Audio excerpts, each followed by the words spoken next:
x sub ij is greater than 0, and we say that the each facility is consumed if sum over j from x sub ij equals to a, and non-consumed if it's less than a. And it must be remarked that consumed and non-consumed facilities are necessarily open. And we need some properties of solution for useful p-path. It was proved in the pioneer work by Ageev, and it sounds like an instance I of the useful p-path has an optimal solution satisfying the following property. For any clients and for any facilities and any clients, if I prime less than I double prime and G prime less than G double prime, either x sub I prime G double prime equals 0 or x sub I double prime G prime equals to 0. And in the graph terms, if we transform our example, for example, this one to two straight lines. On the first line, we put all the facilities, and the second line, we put all the clients. So we have such picture. And in this environment, we can postulate that instance I has an optimal solution. Was graph is a forest. It must be noted that has an optimal solution because, of course, there are solutions with without this property, but we can postulate that such optimal solution exists. And in the picture, we can see that there are no cycles of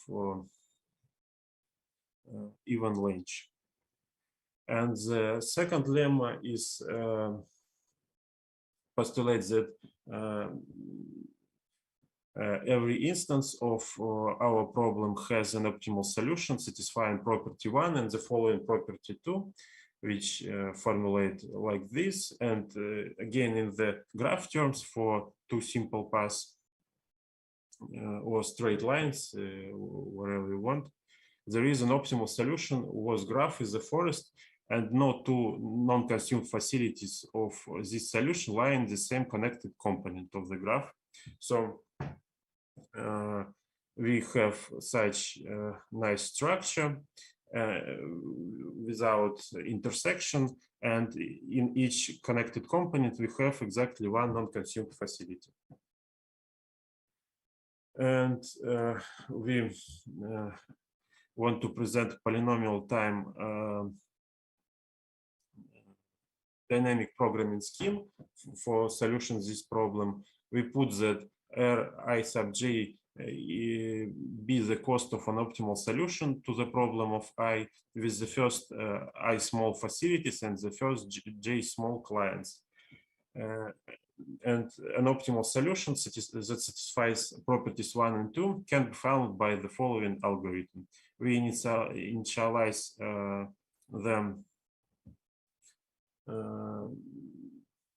the parameters of R sub ij when I or j equals to 0, and in the general step we calculate R sub ij is a minimum over I prime j prime for previously computed parameter plus 4-dimensional matrix. And evidently that Rmn is the cost of optimal solution for the useful p-path. And further, we consider only those problems for which inequality sum of all bj over j is not greater than m multiplied by a. Instead, we have no enough capacity to satisfy all the client demands, so the problem has no feasible solution. And we introduce parameter a, which calculate according to this formula. and I is the number of facilities to be open in the segment I prime, I double prime to satisfy the total demand of segment J prime, J double prime. And first theorem is about calculating of parameter Q. Parameter Q with 4 indices is calculated according to this formula, where G tilde L is the optimal cost for opening T-1 consumed facilities in I prime I, and but we do not write it here, but later it will be we defined G tilde super L as optimal cost of opening such facilities, but facility I is not necessarily open. And analogically, we define parameter G tilde super A and S with 4 indices is the cost of choosing the is facility of segment I double prime to be the test open and the only non-consumed facility. On the next slide, we have explanation for this theorem. If we draw a segment with ranges of subsegment equals to B J prime, B J prime plus 1, etc., B J double prime, and we want to cover it by the open consumed facilities, which has block the range of A, and the one non-consumed facility. And if we move from left and put the blocks of range A, and from the right we intersect in the in some sense middle of the inside the segment, and here we put the non-consumed facility. So it's quite obvious explanation. So the theorem postulate exactly this.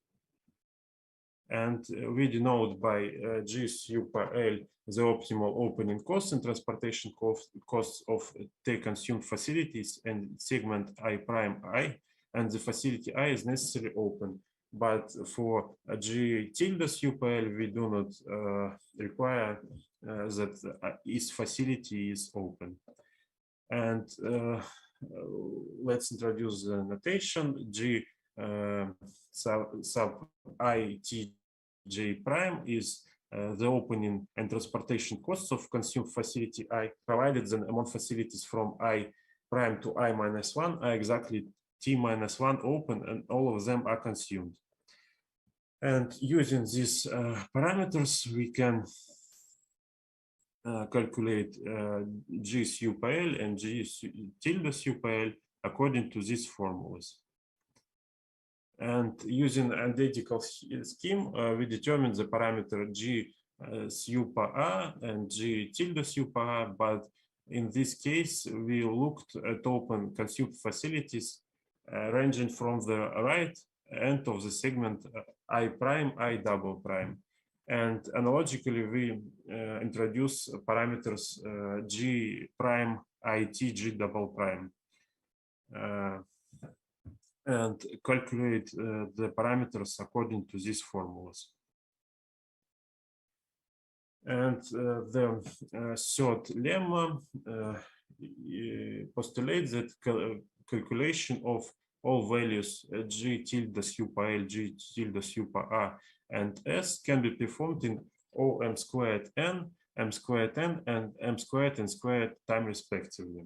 And the main result of our work is that the useful P path can be solved in O from m squared and squared time. Again, by using the lemma 3, we can calculate all these values in time t sub 1 in O, which is equal to OM squared n squared. And having these values calculated, we introduced the following notation, Q tilde with 3 indices. So it matches this parameter Q, but here we have minimum over T and I, but in 8th equation we have minimum over T only. And we know that it now takes T sub 2 time to compute all values Q tilde I. And taking into account the relation 8 and 7, there is some problem with formulas. It's not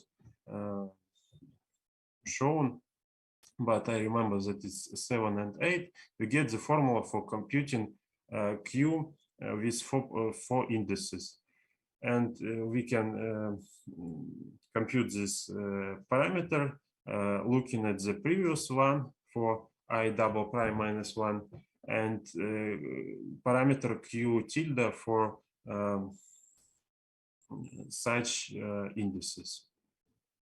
And thus knowing all the values of Q tilde I and the previous way, okay, here we have that I just said, and therefore calculating of Q for indices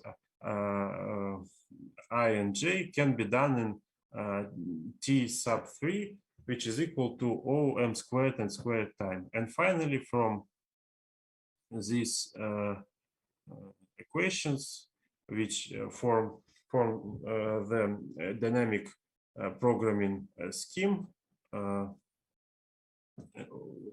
knowing on all values Q, the calculation of R from IJ takes T sub 4, again OM squared and squared time, and the total time complexity of algorithm is T1 plus T2, etc. plus T4, and it is equal to OM squared and squared. So we reduce the time complexity of the entire algorithm. And at the end, we want to compare our strictly polynomial algorithm AGS presented in this paper with algorithm MKT, which is acronym for first letters of authors' surnames, Michidani, Kohli, Tamir, with time complexity like this, and two algorithms, GST heap and GST from our work, which was published in I'm sorry, Alexander, you have only 2 minutes. Okay, and we introduced some notations, N big and B bar, which is average demand, and we transform all the time complexities in such estimation, and according to our comparison analysis, GST algorithm is quite competitive with presented here AGS.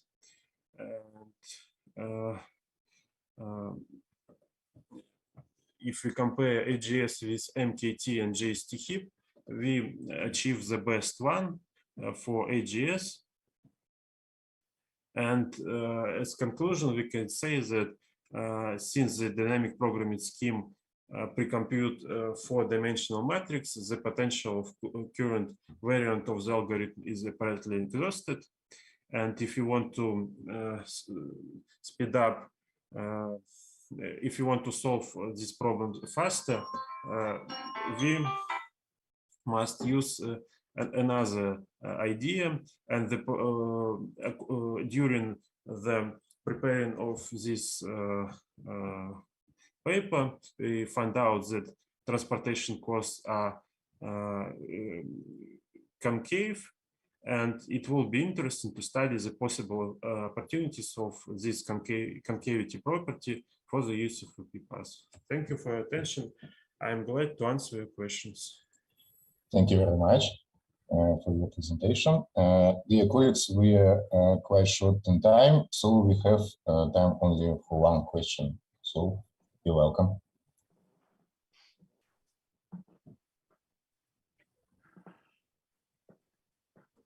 Any questions?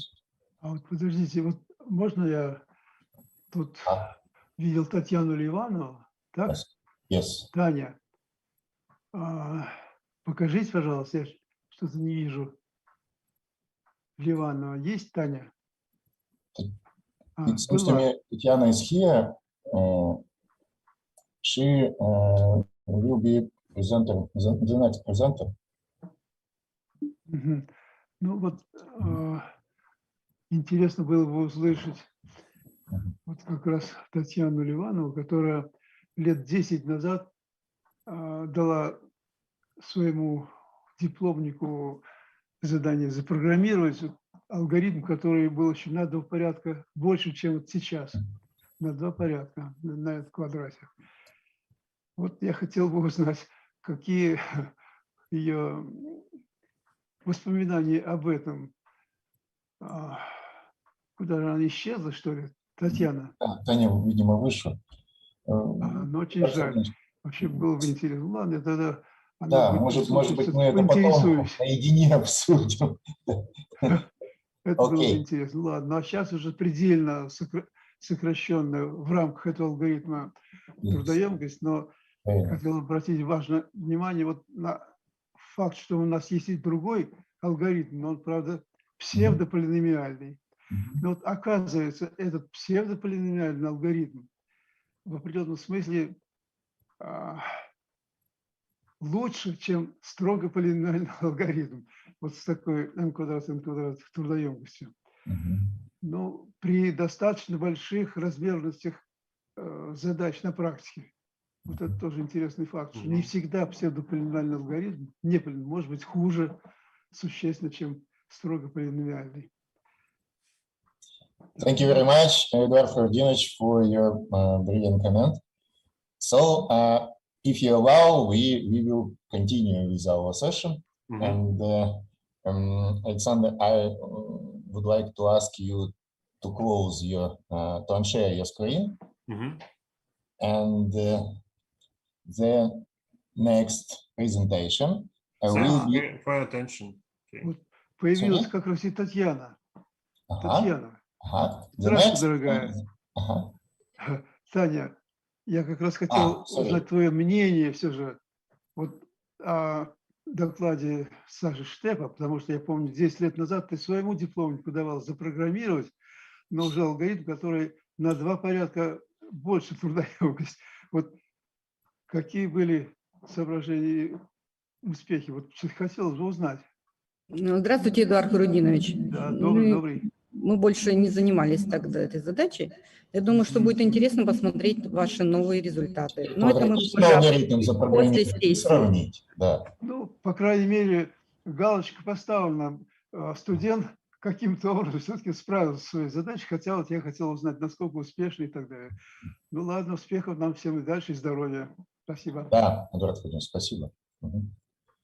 Okay, colleagues. And the next presentation will be a local search algorithm for the big clustering problem. And it will be presented by, it seems to me, Ivan Khmara. Am I right? Yes? Yes. So you can share your screen, please. Can you share? Can I see this presentation?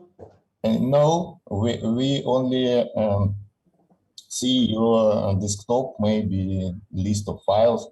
Not a presentation. 1 minute. Okay.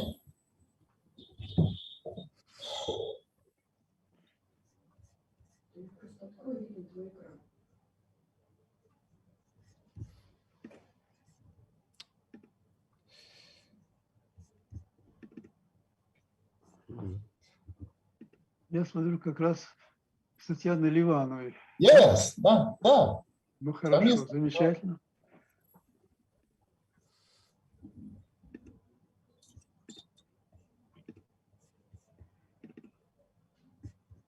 Yes, we can see. Okay. You're welcome, please. Good morning, dear participants of the conference. My name is Ivan Khmara, and today I'd like to present a report on elaboration of local search algorithm for solving the biclustering problem done together with Tatiana Livanova. At the beginning of the report, I will give the problem statement and briefly talk about the algorithms that already exist. Then I'll demonstrate the algorithms we have developed. Then I will talk about an experimental research and make some conclusions. Let's consider a problem where it is necessary to identify a group of people who have similar interests. For example, when analyzing visits to online shops. Observation data of visits are written in a matrix where visitors or objects correspond to the rows of the matrix and the goods or features to the columns.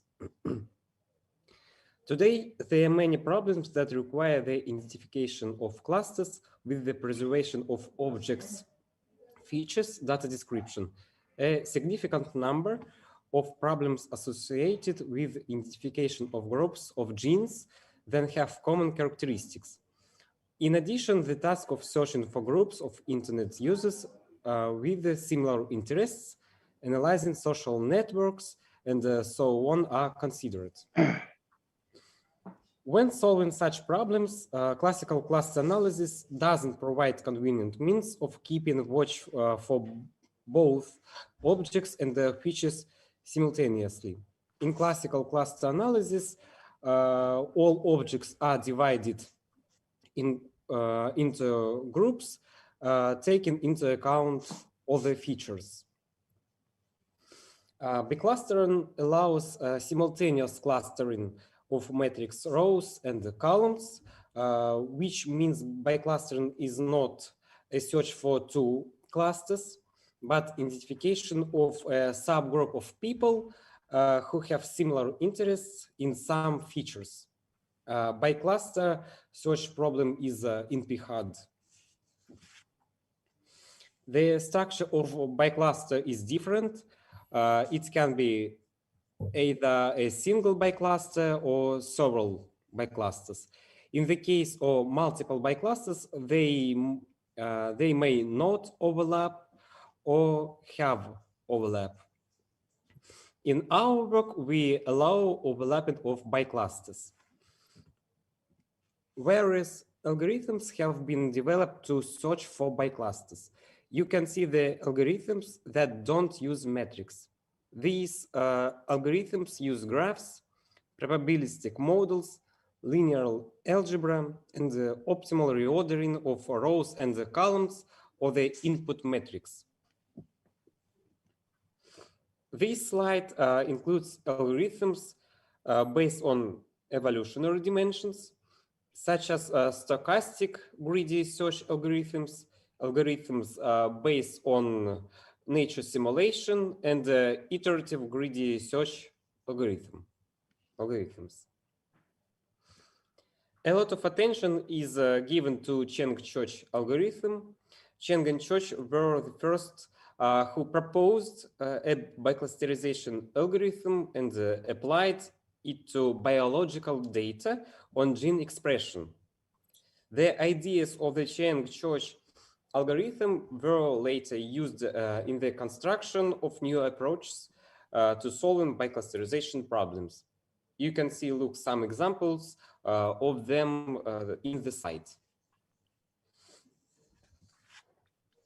The biclustering problem in our work is to find one or more submatrices of the largest possible size, satisfying the feature distinction of the elements. To determine the difference or similarity of elements, mean squared residual, the value of distance in Euclidean metric, and others can be used. In our work, we use standard deviation and its counterpart. Using the introduced notations, the mathematical model of the biclustering problem will look as follows. The expression 1 reflects the goal to find a bicluster of the maximum size. The constraint 2 guarantees that the elements should differ by no more than the given value of the threshold delta. И кто выступает? Сейчас ученик Ливановой, Татьяна. We propose two variants of the greedy heuristic, which minimizes the local threshold for a submatrix of the largest possible size by removing and adding rows and columns. This submatrix has a characteristic that must not exceed a given threshold. So during the development, we needed to introduce some definitions. A solution will be called a bicluster, which means a submatrix of matrix A. For the local search algorithm, it was necessary to enter neighborhoods. The external neighborhood is the set of solutions obtained from the current solution by adding and/or a column from the previously deleted ones. The internal neighborhood will be the set for solutions obtained by removing a row or column from the current solution. In our work to solve the biclusterization problem, a new original local search algorithm is proposed. It employs the idea of deleting and adding rows and columns using problem-specific neighborhoods in a similar way to Cheng and Cho's algorithm, differing in local search in the neighborhoods and metric. The constructed algorithm is tested on various types of data. The results are compared with the well-known algorithm of Cheng and Cho. The input is observation matrix A and the required number of biclusters K. The output will be a list L of K biclusters. At the beginning, the list is empty. Then we will repeat the steps as many times as we need to get biclusters. First, consider that all matrix A is a bicluster. Run steps 5 and 6. Steps 5 is performed using internal neighborhood, which means we delete a row or a column. Then we move on to step 6, which uses the external neighborhood. In other words, we add a row or column. Steps 5 and 6 are performed as long as there are changes in these points. A row and a column is deleted or added. If no change occurs, the obtained submatrix is considered as found bicluster and is added to the list L. If it's necessary to find several biclusters, we replace the elements of the original matrix, which have entered the solution, by random numbers and repeat iteration. This is the generally accepted way. After the required number of biclusters is found, the biclusters list L is returned, and the algorithm finishes its work. Let us compare our proposed algorithms with the Cheng-Church algorithm, which is often found in the literature. The main difference is that our algorithms do not delete several rows and or columns at once, and also that after the phase of adding rows and columns, the Cheng-Church algorithm finishes its work, while in our algorithm, another iteration is possible if the current one is changed. in which it may repeat the deleting of rows or columns and the adding them again. One more difference, the Cheng-Choch use a feature of item difference similar to the standard deviation, while we use the classical standard deviation in one of variant of our algorithm. To illustrate how Cheng-Choch algorithm works, we took a small example showing the basic steps of the algorithm. Thus, we can see in the first phase, several rows and columns are removed. Then one row or column is removed, and finally one row or column is added. This shows how our algorithm works. First, there is a single deletion of rows or columns. Then the addition of row or column. It is important to add that in the case of another example, after the addition stage, the deletion step could be repeated once more, and then the addition step again, and so on, as long as the changes in the matrix take place. Here you can see the results of bicluster search algorithms, Cheng and Choch, and the two variants of our algorithms. Elements in one bicluster in red, and elements in another are highlighted in green. There are also elements in purple, which means that they are in both biclusters. You can see that Cheng-Choch algorithm and the variance one of our algorithm have overlapping, while variant 2 has non-overlapping biclusters. Under each matrix, you can see the value h. This is value of a difference characteristic. The smaller it is, the closer the matrix elements are to each other. Note that the second example has a smaller value of the difference characteristic than the other two algorithms. Experimental studies were conducted first on matrices generated and filled using equal distribution from different intervals to enable debugging of the algorithm.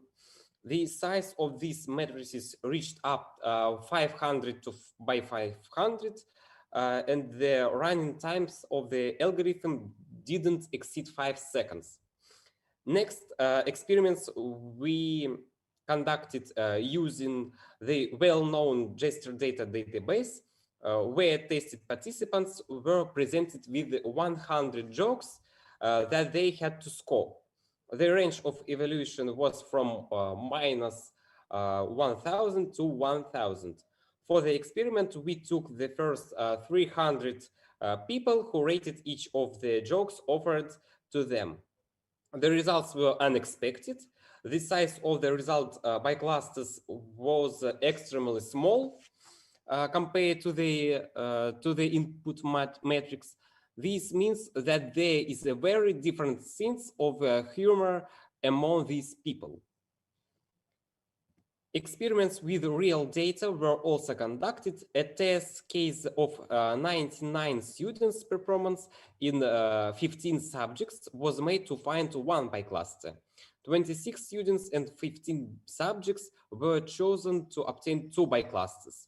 In both cases, running the Cheng-Choch algorithm and the variant 2 of our algorithm yields biclusters. That is a subset of students with good grades in some subjects. Thus, these students can be offered to take a class. And in variant 1, we observe the following dependence for the third subject. Included in the bicluster, the result of the final grades are higher than those of the previous ones, and all students who got into the bicluster. In these slides, you can see an example of the first school datasets visualized as the heat map. In the diagram, red rectangles correspond to higher grades. It can be seen that the heat map C has a more uniform color. It means that this bicluster has elements which are close to each other in numbers.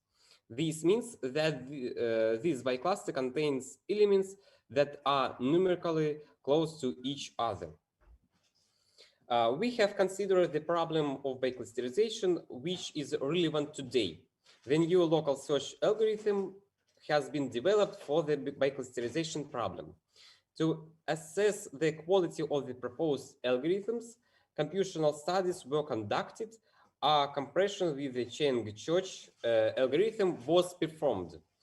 The analysis of the results showed that many objects with similar features fall into biclusters, which requires solving the biclusterization problem. Comparing the results of the work, it was noticed that variant 2 of the new algorithm in all the considered examples finds a bicluster of size no less than the sizes of the biclusters obtained as a result of the work of the other two variants of our algorithm. In addition, the lowest value of the characteristic of the difference of elements is almost always achieved on the same version of the new algorithm. Thus, the new algorithm in this implementation shows an advantage over the Cheng-Church algorithm. Thank you for your attention. That's all. Thank you very much for a nice presentation and for saving our time. So we have time for some questions. Dear colleagues, you are welcome. Any questions, please? I have a question. Okay. You're welcome. Can we compare the results of biclustering with some ground truth bicluster, or it is not possible?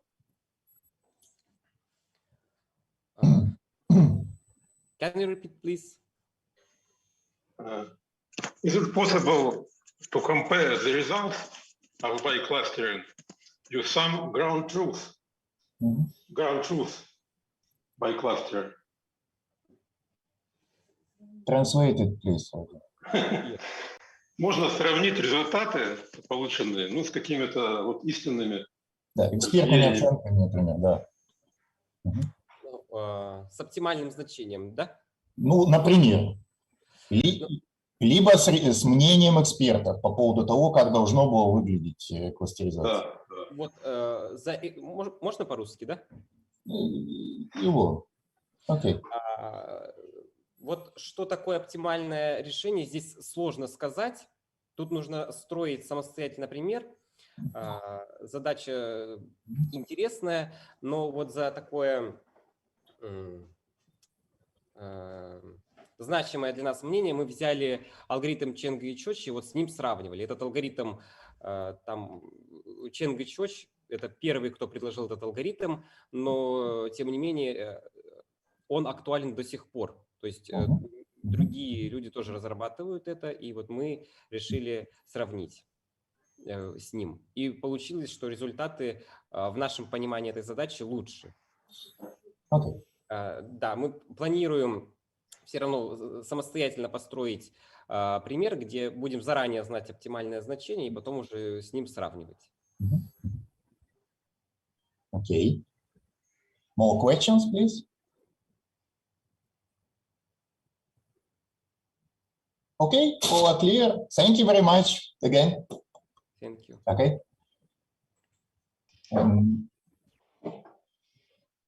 And our third presentation in this part of our session will be given by Vladimir Berikov, Alexander Litvinenko, Igor Pistunov, and Yuri Sinyavsky.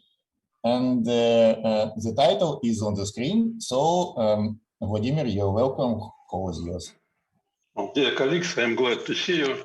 Let me introduce our work on weakly supervised classification problem. We consider a range of machine learning problems which can be characterized as fully supervised, unsupervised, semi-supervised, and weakly supervised. In a fully supervised learning, we have data sample in which each object is attributed its label provided by a certain teacher. In the regression problem, the set of labels is a real space. And in the classification problem, the labels belong to an unordered set of values. It is required to find the decision function or the classifier optimal in some sense. For unsupervised learning, the target feature is not specified. We need to find the partition of objects on a number of clusters, and the clusters can be of different structure, for example, spherical, elongated, spiral, and other form. And in semi-supervised learning, the class labels are known for a relatively small part of sample, and it is required to predict class labels in some best way for the unlabeled part. So we consider the transductive learning variant of the problem. For example, we have an image, and it should be segmented using information like this circle is sky, this circle is grass. In weakly supervised learning, for some data points, the labels are known, for some unknown, and for others uncertain. The reasons of uncertainty is lack of resources, random distortions in the process of labels, identification, and so on. The input information is known class assignment matrix. In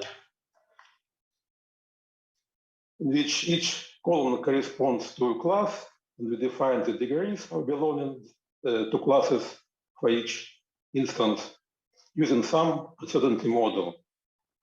It is required to find the decision matrix for the unlabeled part, and it's also possible to correct assignments for labeled samples as well.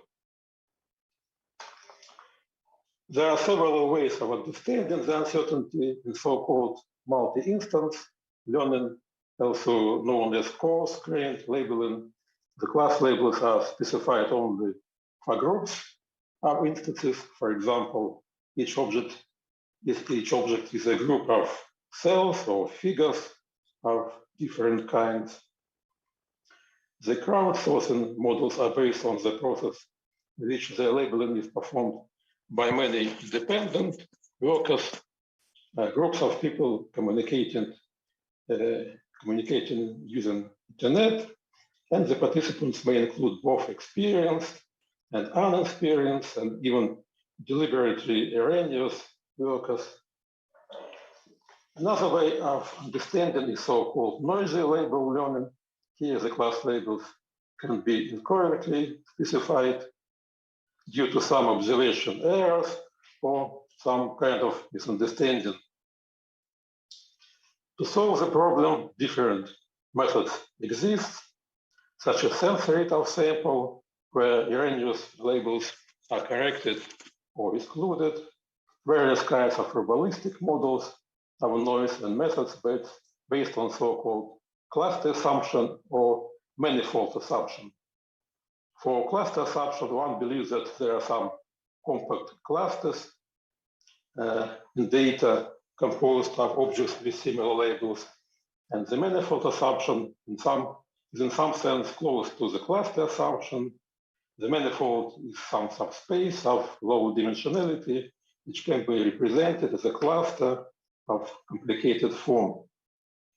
Using the manifold assumption, we suppose that there exists a smooth manifold to which points with similar labels belong, it is possible to define the equality functional for the decision matrix, which is consisted of two components. The first component is necessary for minimizing fitting error.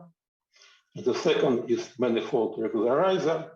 It characterizes the smoothness of the decision and can be expressed as an expected change of the decision, and in dense areas of the manifold, the decision should change slowly.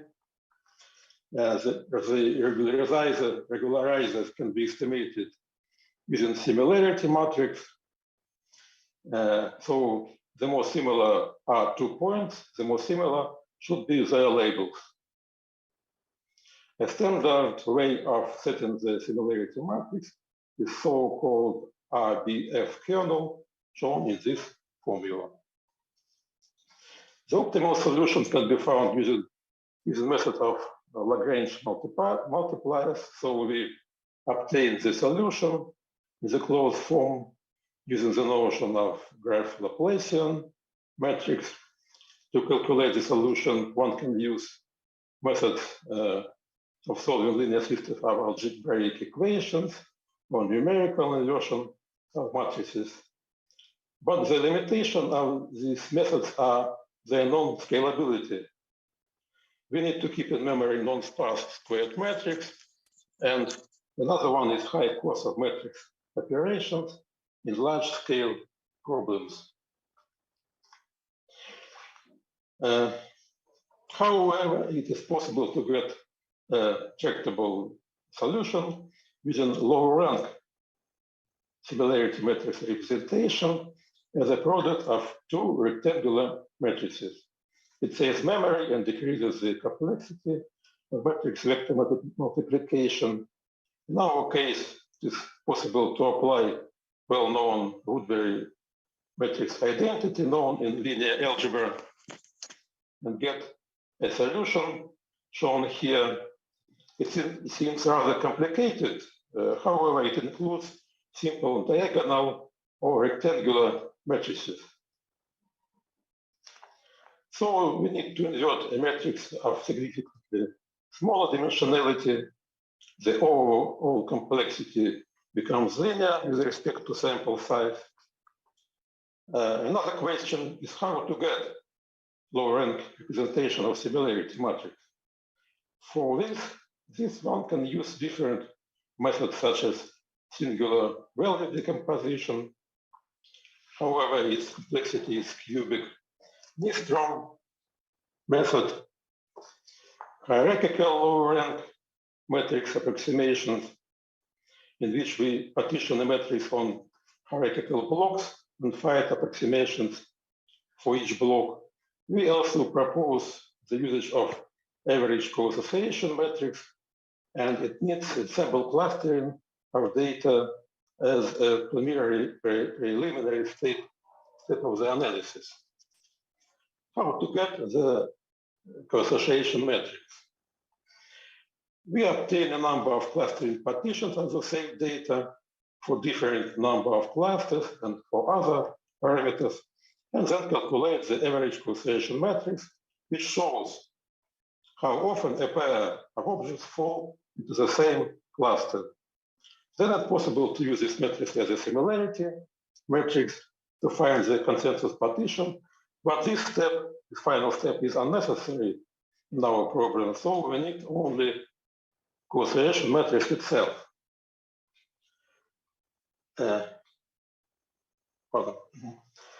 Naturally, this matrix can be represented in a low-rank form using rectangular association matrices.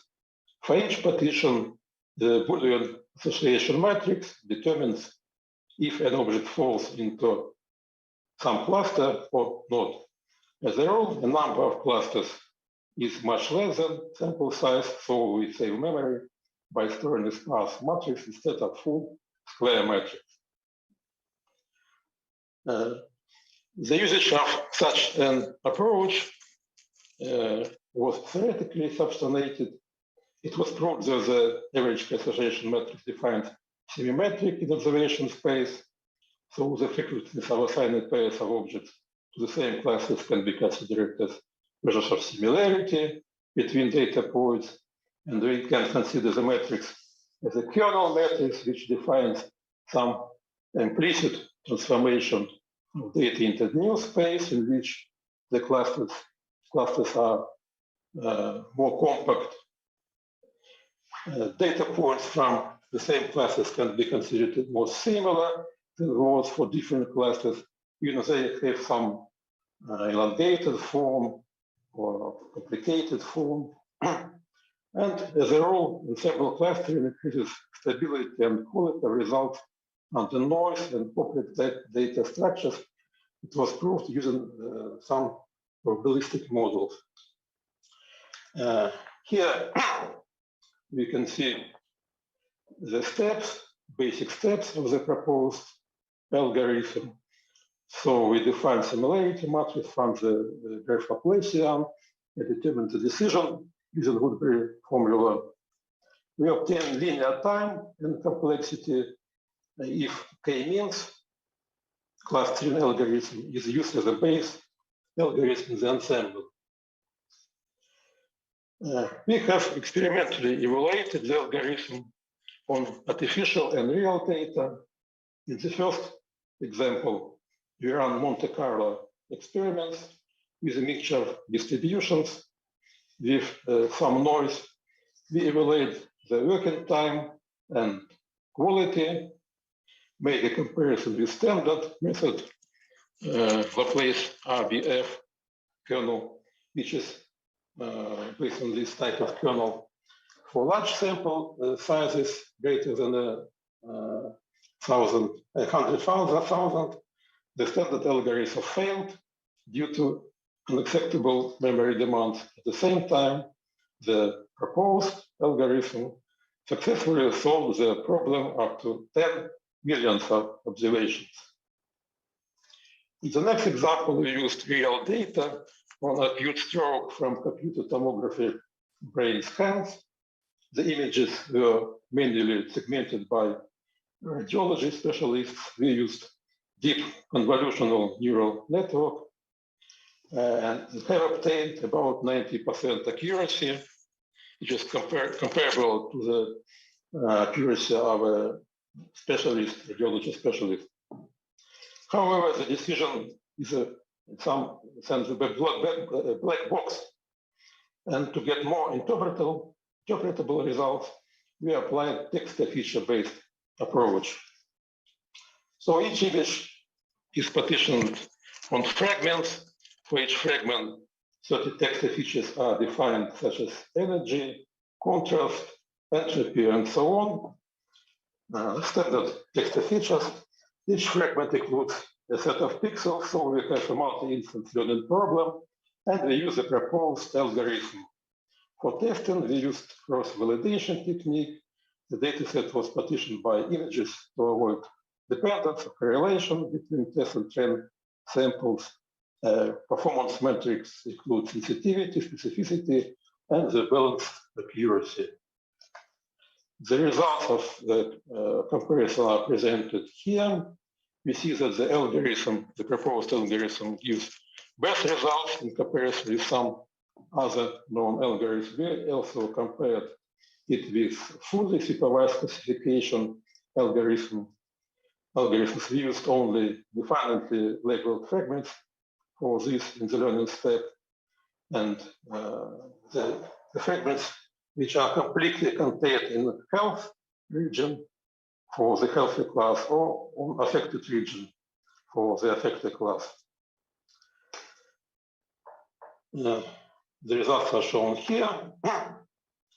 We also evaluated the most important features using a random forest algorithm. The most important features are shown here, and the important values are shown in the table. It is interesting that the set of most important features includes only basic intensity characteristics, rather than more complicated characteristics such as roughness, describe roughness, smoothness, bumpiness of an image.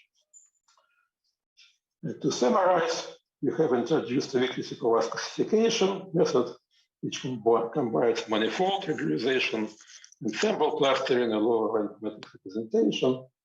The suggested method allows us to incorporate knowledge even from non-labeled examples and increase the quality of classification. Lower rank representation gives us a possibility to significantly speed up calculations and save memory. And the efficiency of the suggested algorithm was confirmed experimentally. So this is all. Thank you for attention. I will be glad to answer your questions. Thank you very much for a nice presentation and for the time for questions. So, dear colleagues, you're welcome. Any questions, please?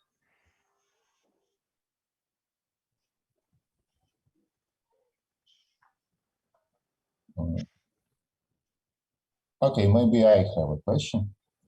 Could you show again the slide with your numerical evaluations, for example, Monte Carlo or something else? Yes. Okay, it's curious for me. How do you label your sample in terms of weakly supervised? Yes, thank you. In this example, the main problem was the scalability. So we didn't use any weakly supervised data, only semi-supervised. Okay, I see. Yeah. And for the second example, yes, here.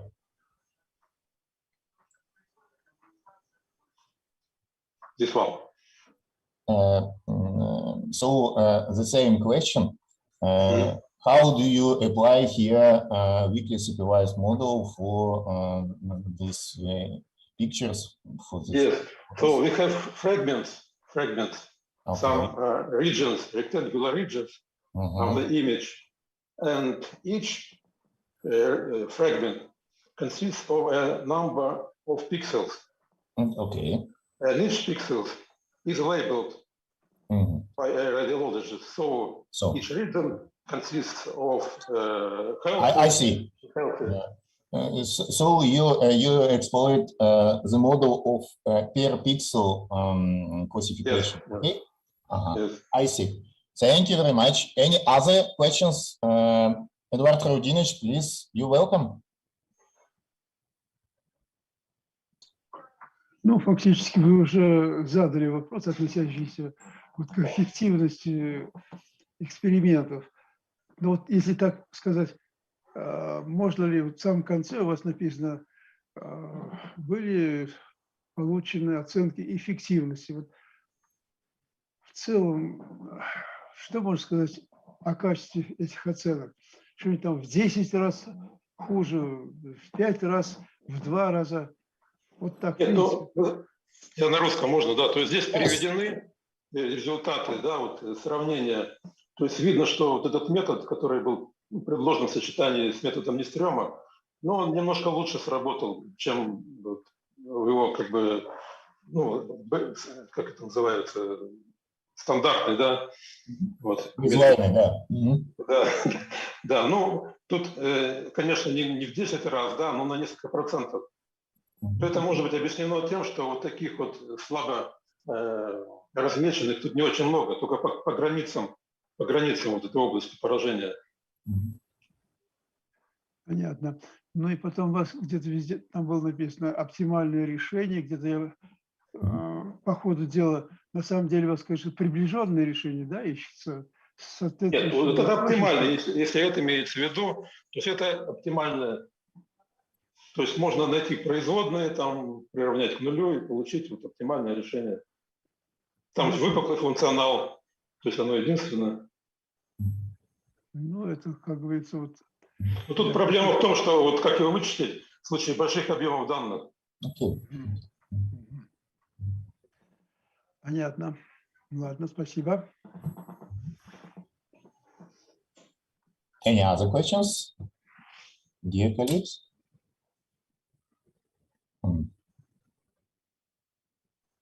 No questions. Thank you again, Vladimir.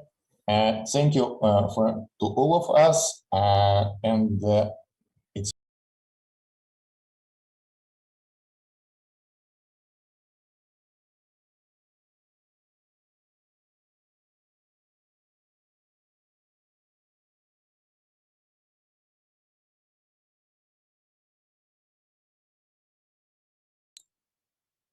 so I'm glad to see you again after the invited talk and the lunch. Thank you. See you.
conference. And today, after the NLP roundtable, we are moving on with the invited talk. And it is my great pleasure to introduce Jeremy Barnes. We worked together for several years in the language technology group at the University of Oslo, and then a very sad thing happened. Jeremy left us to become an assistant professor at the University of Basque Country, where he is now. We are, well, not we, I guess. Jeremy is organizing some of our shared tasks on structured, like fine-grained sentiment analysis next year with my humble help. And today's talk, I guess, will touch this topic quite a lot, but maybe many other aspects as well. And yeah, I guess we have how much time here? An hour and a half, but yeah, I really hope that we will have plenty of time for questions and discussions. And I really hope that this talk will be interesting, not just for NLP people, but also for those from other tracks of the conference.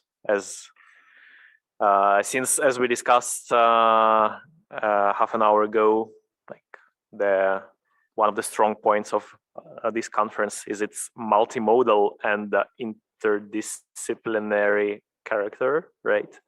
So I do hope that Jeremy's talk will be of great interest to all of you and to all those who are joining us in Zoom. Okay, without further ado, the floor is yours, Jeremy. Thank you.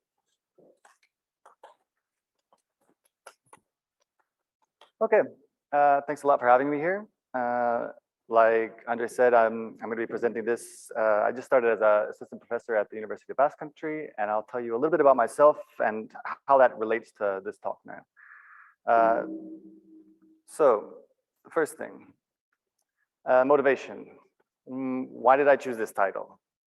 This has a little bit to do with me and a little bit with the state of things in NLP these days.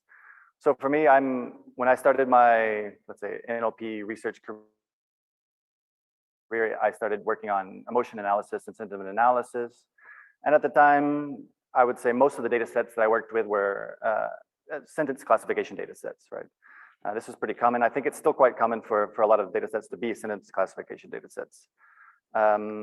Some examples of tasks that are done at sentence level are things like sentiment classification, which I've mentioned. It's going to be a kind of running gag. So one of the examples I'll give throughout the talk are going to be sentiment, since it's something I've worked with a lot. Other things, topic classification, language identification is often done at sentence level, and intent classification. So in chatbots, whenever you want to know, somebody asks a question, you have to decide what kind of question is it, what are they looking for? These kind of things are often done at sentence level. What I wanted to show with this is that there's a lot of tasks. It's not just something that's specific to sentiment. It's something that's relatively broad that we do when we're working with NLP. And another thing that I'd like to point out is how prevalent these sentence classification tasks are in benchmarking models. So when we have a model, we want to know how good it performs. We have a tendency to go towards these. So if you know the multitask benchmarking data set called GLUE, it was a very popular data set. It worked with a lot of sentence classification tasks. Also, there's a more recent one called the Dynamic Sentiment Analysis Benchmark, which again, it's an adversarial version. So I'll talk a little bit more about it, but it's just to show you that this one is also there. And also, whenever people start benchmarking these large language models these days, a lot of these are also done with sentence classification data sets. So it's something that happens, you find in a lot of tasks.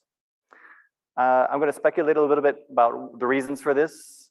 One of the main ones is just the fact that it's easier to annotate this. So depending on the task, there's times you can semi-automatically annotate many of these things using star ratings or user ratings for sentiment analysis, or you could do it with other ways, some kind of metadata. And at the same time, if you're just actually manually annotating, it's a nice sized chunk of text to present to an annotator. So it makes things a little bit easier. And because it's easy to annotate, it has a tendency to become, have larger data sets associated with it. So this is, you get large data sets, which is better for deep learning models. So it has a tendency to propagate in that way, right? And also, because the data sets are larger, you can have relatively large test sets as well, which helps between whenever you need to have statistical differences between models. It's relatively easy to calculate. But conceptually also, this allows for kind of simpler train test procedures, right? You have a single sentence, a single label, and usually you have a couple of categories, but it's not too big. So for somebody getting into NLP, whenever you're just starting, it's also conceptually easy to think about how to do this, as well as being easier to batch. Whenever you're doing training on these large models, it's important to be able to do it efficiently. So it's all kind of helpful in this way. So that's maybe one of the reasons that this is so pervasive.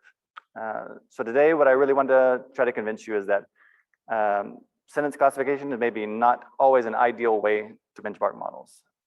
Now, this is not to say that all sentence classification is maybe incorrect, but that a lot of times we have a tendency to overuse sentence classification as a proxy for model performance. And there's a lot of caveats there. So I'll talk a little bit about some of the problems with sentence level classification. Starting off, I want to talk a little bit about the values that we have whenever we're talking about these things. So as a machine learning community, I take NLP inside of this. There are certain values that have a tendency to pop up more in papers than other ones. So Birhani et al., they looked at this paper called The Values Encoded in Machine Learning Research. They took 100 of the most cited machine learning papers in the last couple of years, and they annotated them for the kind of values that the papers were pushing forward in each part.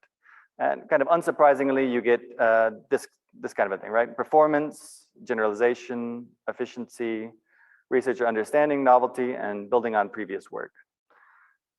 This notably leaves out things like robustness, robustness to bias, and several other things. And I guess what I really want to point out is that performance here is the main metric for what values we want to have, right? If you have a good model and it performs the best, then this model is likely to get accepted, or the paper is likely to get accepted into a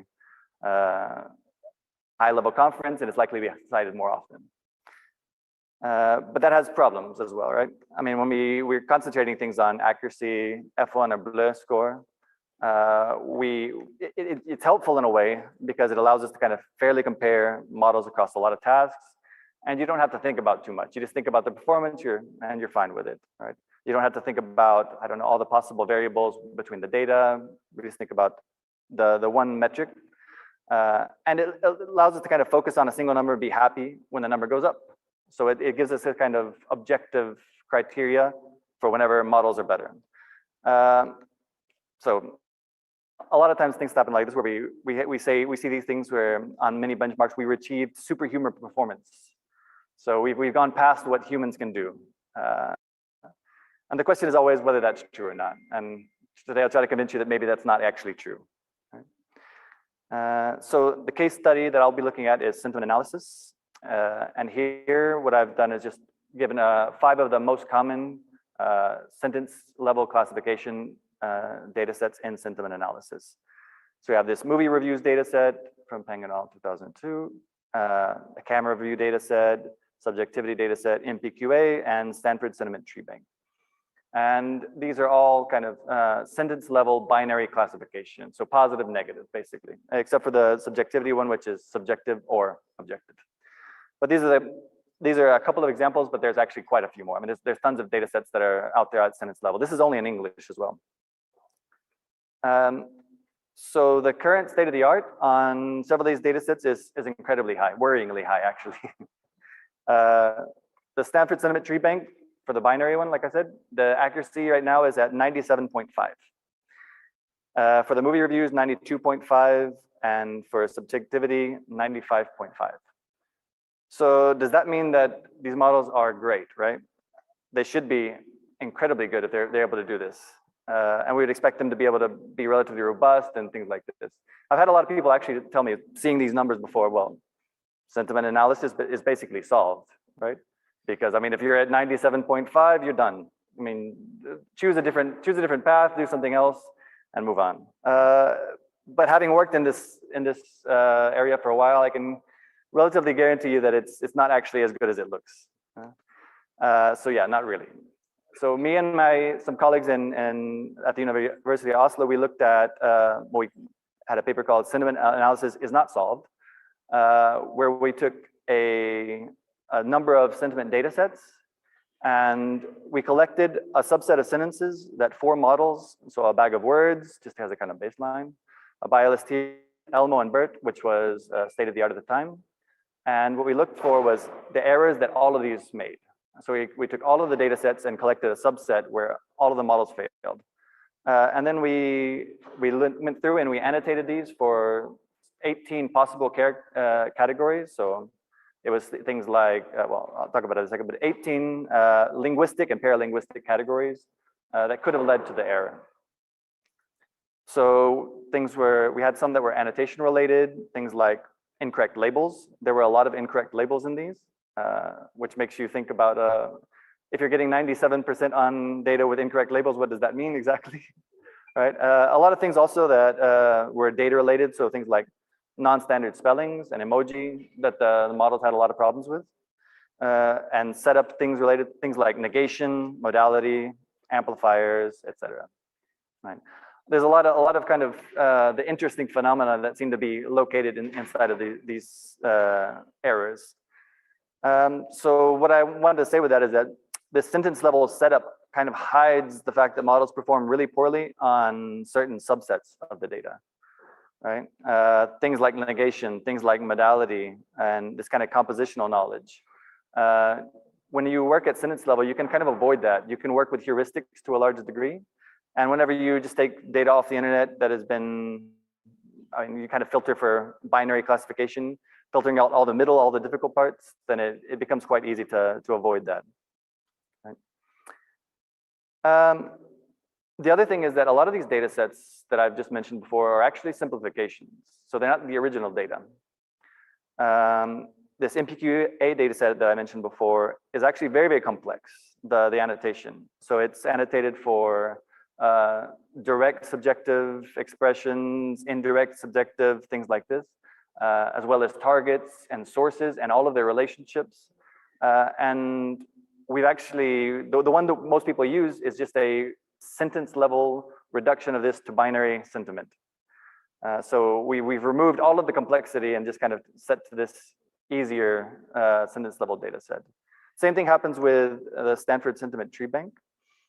This was a really interesting data set that's annotated for polarity at each node of a constituency tree. So each one was annotated separately. So what you get is this really rich, dense data set where you can look at things like compositionality. So for example, in this example we have here, the high level negation actually ends up negating all of the kind of positive polarity, right? And you see that very clearly here because it's been annotated. So you can train models on this. You can also test if your models are able to do this well, which is quite interesting. The problem is, again, the one people normally use is just the binary sentence level version. So people don't have a tendency to use this data because it's slightly more complex to work with. So yeah. And there's a lot of other sentiment data sets where this happens. Again, I mentioned sentiment because this is the area I know the best, but there's a lot of areas where this happens as well. So they've been converted to sentence classification and then further binarized. So you have to ask yourself whether that is actually something we want to keep on doing. And I guarantee you, these data sets are used very often when we're benchmarking models, at least in English. It's not something that happens only in sentiment analysis. Like I said, for things like language identification, a lot of times working at sentence level doesn't make much sense. So we have a tweet from a good friend of mine. And if you know the meme, you probably know this. Hello, lange in de bukse, my old friend. So hello, X, my old friend is a kind of meme that is constantly done through the internet, right? But here, if you're trying to predict the the language of this tweet, you're going to have a problem because there's not one language. It's a mix of English and Norwegian, right? And I'm sure this happens. I mean, this happens everywhere throughout the internet with all the languages. In the end, trying to do it at sentence level maybe is just not the right level to do this at. Right? So we have to ask ourselves if that's something we really want to keep on doing as well. To move on a little bit, another problem with the sentence level setup is that error analysis is quite difficult. Knowing whenever you have a sentence level prediction, what the change, what the part of the data was that led to that prediction is very complicated. There's been some work on that. So doing things like looking at saliency maps or attention maps of the predictions and trying to use some kind of adversarial maps to see if it's really that caused it. But there's been some back and forth. So I don't think it's entirely, I'm not entirely sure that this is a perfect way of looking at this. So there was these two opposing papers, attention is not explanation, and then attention is not explanation, which kind of go back and forth on whether it's a useful way of detecting, let's say, doing error analysis on a sentence level. And from my experience, I can also say that doing error analysis at that level, it makes it very hard. You're always making kind of subjective decisions about what could be the reason that the model made an error here. Finally, and this one I think is super important, sentence level prediction is not always particularly informative. Let's look at one example at least. Let's say if we have this model we were talking about earlier, it performs binary sentiment prediction, 97.5% accuracy. So it's superhuman level, it's incredible, right? What would it mean if that model predicts positive for the following sentence? James went to the store. What could it possibly mean, right? It's a model that's been trained on either positive or negative, so it can only output positive or negative. But it's ignored the fact that not everything in the world is positive or negative. Some things are just neutral, right? James went to the store. This doesn't have any sentiment. So we have to ask ourselves sometimes, when you have a model that does super, super good on a task, is that task actually interesting or not? And I would suggest that maybe in this case, if you're getting up to these levels, it's maybe not interesting anymore. Okay. So the elephant in the room, do these large language models reduce these problems, right? I mean, we've had this explosion recently in NLP of incredibly large language models that are able to do lots of things. I won't go into all of it. I'm not going to go into tons of detail about this, but what I want to do is just kind of point out some of the models that have come up. So we have things like, obviously BERT is the most well-known, but then you have GPT-2. In this case, it's just a little bit older, so GPT-3 doesn't exist yet. But we have things like GPT-3. I mean, if we go through model size, BERT, the BERT large had 345 million parameters, which at the time was incredibly large. It was a giant jump from all other model sizes. We go to the GPT-3 and we have 175 billion. And then I think just another one I've looked at recently is this Megatron from NVIDIA, Megatron Turing, which has over 500 billion parameters. So these things are getting very big. And at the same time, the performance, at least the numbers are going up. And they're going up very fast. So the gains in performance have becoming bigger and faster as it goes through. So this is a graph from the DynaBench paper from Kiel et al. 2020. And they plot here the saturation of benchmarks over time. These benchmarks include both vision and NLP, but I think we could kind of agree that the benchmark situation is basically the same these days in both of the fields. And as you see, as time goes by from 2000 up to 2020, benchmarks last less and less time before it gets up to human or superhuman performance. So this is something that we know that the numbers are going up. We just don't know maybe what's going on behind that, right? So another important point is that inside of these benchmarking data sets that we're using, so the things we're referring to here, sentence classification is very commonly used. And of the task used, a lot of times the largest gains are reported on these sentence classification tasks. So this is something that is also very important to take into account whenever we're thinking about this. So yeah, like I said, we get the better numbers. Gains on this Stanford Sentiment Tree Bank have gone from Elmo being around 90, 91.8 to 94.9 with BERT, and then Electra Large was 97.1. And there's another one that I didn't mention, but I forgot to put here. There's 97.5. So it's gone up quite a bit, very, very fast. And again, the question is always, the other thing about these large language models that's really interesting is that they're few-shot learners. So whenever the GPT-3 paper came out, this language models of few-shot learners, the interesting thing was that with very few, they don't have to actually fine-tune the whole model, actually give it just a couple of examples, and it would do almost as well as fine-tuning state-of-the-art models. So here's as an example from this on the superglue data set. You can see that we have this kind of random guessing baseline, and then 0 shot, 1 shot, and few shot, the orange being the few shot with 32 examples. And giving it only 32 examples, it was able to get better than a BERT model that had been fine-tuned. So that was pretty amazing right there. And it turns out, obviously here it looks like the bigger the model, the better it is in this. But a couple years later, Schick and Schütze came out with a paper that showed that you don't need very large models to be able to do this either. You can do it with smaller models. So this was an example on superglue again with 32 training examples, but using Albert and their approach. And if you look at it gets as well or better than GPT-3, but using a model that's 3 orders of magnitude smaller. So it seems that they're really good at this few shot thing. And another example is from this Guo et al. Paper, making pre-trained language models better few shot learners.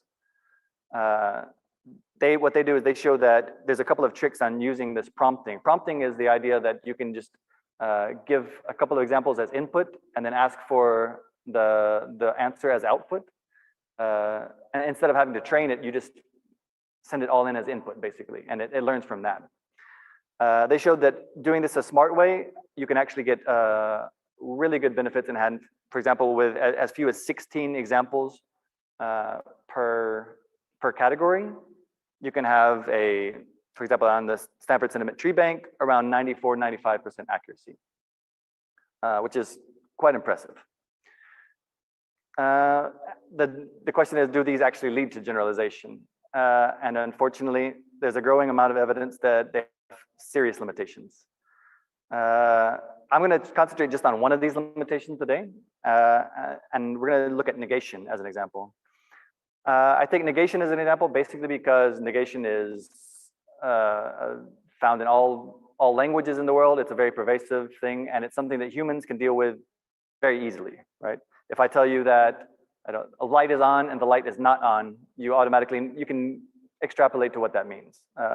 It turns out that language models cannot. So there was large language models seem to fail completely actually at handling most negation.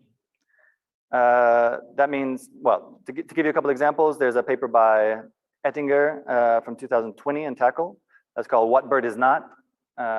And they introduced a suite of psycholinguistic data sets, one of them being negation. And it seems that the models were completely unable to deal with negation. So if you ask BERT to kind of fill in a sentence, you say, a robin is it gives you things like bird, right? A robin is a bird, a robin is a robin, a lot of these kind of things. If you say a robin is not it gives you things like bird, a robin, etc. So it's not very good at figuring out what the difference is here. Kastner and Schütze do something very similar. They have some probes instead of the psycholinguistic tests, but they find the exact same thing for large language models. So this one, the original one was just on BERT, but then it's also been looked at in GPT-3, some other language models. So it seems like the bigger the model, it doesn't really help with this. So it's not a problem of training data necessarily or model size. Then we also have this one from Hossein et al., who do the exact same thing, but instead of just kind of a general one, they look at the task of natural language inference. and again, found the exact same thing, that on a negated, let's say if you take the benchmarks and look at the negated subset, the models perform quite poorly at these. And finally, we debated all this beyond accuracy, which it won a best paper award for ACL 2020. They found the exact same thing but also including, let's say, available sentiment classifiers that are in industry. So it's something that happens in academia, it's something that happens in industry. It seems to be quite pervasive right now. So that's kind of problematic if these models that are getting this great percentage, they're getting great performance, but they can't deal with this simple, basic, universal concept of language, right? So another problem is that whenever people actually report this performance on these benchmarks, a lot of times, they don't actually provide any error analysis, right? So they give us the numbers and they say the numbers are this, and that's it. And the problem is later you don't really know. So a lot of these papers that I've shown have come out years after the original models were out. So we weren't aware of these problems that the models had until much later, despite the fact that they were probably there from the very beginning. Haven't changed much. So without doing these kind of error analysis, we can't really know where models fail. So it seems like it's not just a problem. The large language models don't really solve a lot of the problems that we have with this sentence level classification. So what can we do instead of sentence classification? Let's see, I'm gonna take a drink.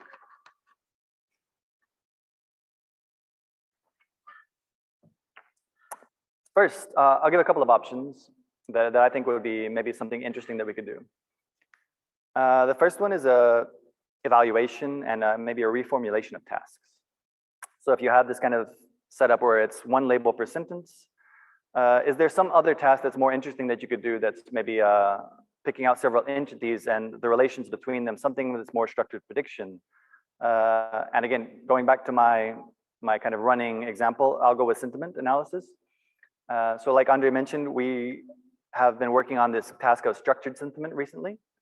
And just to give you an example of structured sentiment, this is given a sentence, you find all the opinion tuples, where a tuple is an opinion holder, an opinion target, an expression, and the polarity that kind of relates these.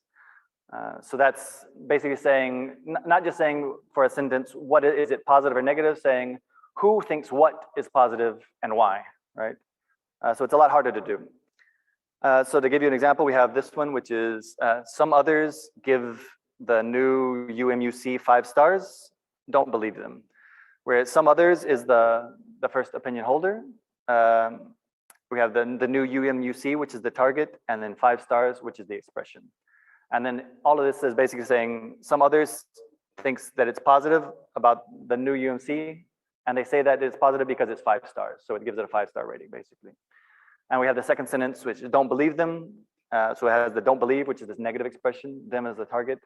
And here the holder is implicit. So it's implicit, we understand it's the writer, but it's not actually there. So we have some flexibility here. We've been working on this for a while. So there's quite a few data sets available now in some of the languages. The largest ones are in Norwegian now and in English for this. So we have this Nordic Fine, which we recently released in Norwegian. It has 11,000 sentences, and it's quite well. I mean, it took a while to annotate. We took our time. And we're relatively proud of it. And the MPQA is the other large one in English, which has around 10,000 sentences. For other languages like Basque and Catalan, or let's say other Western European languages, Spanish, Italian, French, or Dutch, you have kind of medium-sized data sets available. So we have data for this, and like Andre said, we've actually started a SimEval shared task on this year. So this will be the first iteration. We're thinking about maybe doing further iterations in the future. So if you're interested in participating, feel free to. But going to the advantages, what are the advantages then of this setup versus this kind of sentence level setup? Quite a few. So the first one is it's a more realistic task, right? Again, looking at this kind of sentence level, like we saw before, John went to the store saying whether it's positive or negative doesn't make too much sense, really. Whereas in this task, we could easily just have that as no prediction, and that would be a valid prediction here. Second one, it has more informative predictions. So if we actually get models that are able to do, let's say, this superhuman level of performance like we have on the binary one, the predictions actually be useful then, right? If you're able to tell who was thinking what about what, then it's a more interesting downstream task in that way. Secondly, it's also easy to perform an error analysis because you have all of the parts. So I've actually, for the shared task, I've actually set up some automatic error analysis scripts that will be running on all of the participants. So it's something that you can do a little bit easier than at, let's say, sentence level. And finally, it's also super hard to do well with simple heuristics. You can't get 50% with a simple baseline, right? You're going to get very poor coverage. You're going to get very poor things. So you have to actually be doing what you think you're doing to get good results for this task. It's not to say everything's advantages. It also has some disadvantages. The main ones being it's harder to annotate well. So this is not something you can do with crowdsourcers. We worked with trained annotators, and it took several iterations to be able to do it well. And even so, there's always some more difficult parts with that, right? So you have to look a little bit and decide how much is it worth it. And also, obviously, at the same time, because it's to do this, it's also more expensive. So you get less data for the same amount of money, basically. But I would argue that it's also more interesting data in the end. And also, I'll talk maybe a little bit about some ways to mitigate this problem at the very end. So option two, instead of, if we don't want to reformulate, we can also create some challenging data sets. So if you're going to do something at sentence level and you want to do it, make sure that it's at least a challenging, difficult problem. And there's a lot of ways that we can do this, luckily. So one thing is to use linguistics. So the paper we said earlier, this What Bird Is Not, took a whole suite, a lot of tests that were available from linguistic annotated data, specifically psycholinguistics, and tried the models on these. So linguists, luckily, have been working for years on trying to figure out what parts of language should be easy and hard to do. And there's a lot of data out there that I think could probably be interesting to pull in here. And that would be great for NLP. So to give you one example, I think I already gave the example earlier, but this is an example from the paper, whereas we have a robin is a bird robin, and robin is not a robin bird. As you look for both of these, the predictions are basically the same. So that was the interesting thing from the negation one. But there's actually quite a few tests there, so it's not just negation. The other thing we can do is create challenging data sets using domain knowledge. So this paper I mentioned by Ribeiro et al., this Beyond Accuracy checklist, they introduce a suite basically that lets you program tests semi-automatically. So you can do things like do some sanity checks that your model is able to do well on some basic things. And you can also check that it's robust to certain kinds of noise. So the example they gave in the paper again was sentiment analysis. And we have this example of a template where it's I, negation, positive verb, the thing, right? So very short sentence. But the good thing is you can then have lists of negations, lists of positive verbs, and lists of things, and just double check automatically whether the model is able to do these things. It turns out, unfortunately, that the failure rate on these very simple things was 76%. So the models were failing on these very, very simple negations. At the same time, we also have this testing NER, so making sure that it's invariant to certain kinds of small changes. If you change, for example, a named entity in a tweet, like, thank you, we got on different flights to Chicago. If you change Chicago to Dallas, that shouldn't have a big effect on the output, but it turns out it does sometimes. So they introduced this software that basically makes it really easy to check this stuff really quickly, right? And it's not just for sentiment analysis, it's for lots of things, but it's a great idea to have something like this as well. Third, you can also use error analysis techniques to create challenging data sets. This is like the one that I mentioned before that I worked on with a sentiment analysis is not solved. So here, what you have is the idea that on your test set, actually, you have some kind of annotations that tell you what kind of phenomena are there. And then you can compare models across these different subsets of phenomena, right? So here you would have something like a reasonable model, it does okay at sarcasm the best, but better model does better on modals. And the even better model gets negation and then emoji and spelling the best, right? So you have a bit more of a behavioral explanation of what your model is doing, not just the primary number. And finally, you can also create challenging data sets using adversarial examples. So this Dynabench that I talked about earlier from Kiel et al., the idea is to have a model in the loop, so a strong model, and for humans to create examples that fool the model. So for here example, we have this, again with sentiment, but it's, you try to find examples that fool the model, and if it fools the model, then they automatically add it to the benchmark. If it doesn't fool the model, it gets filtered out basically.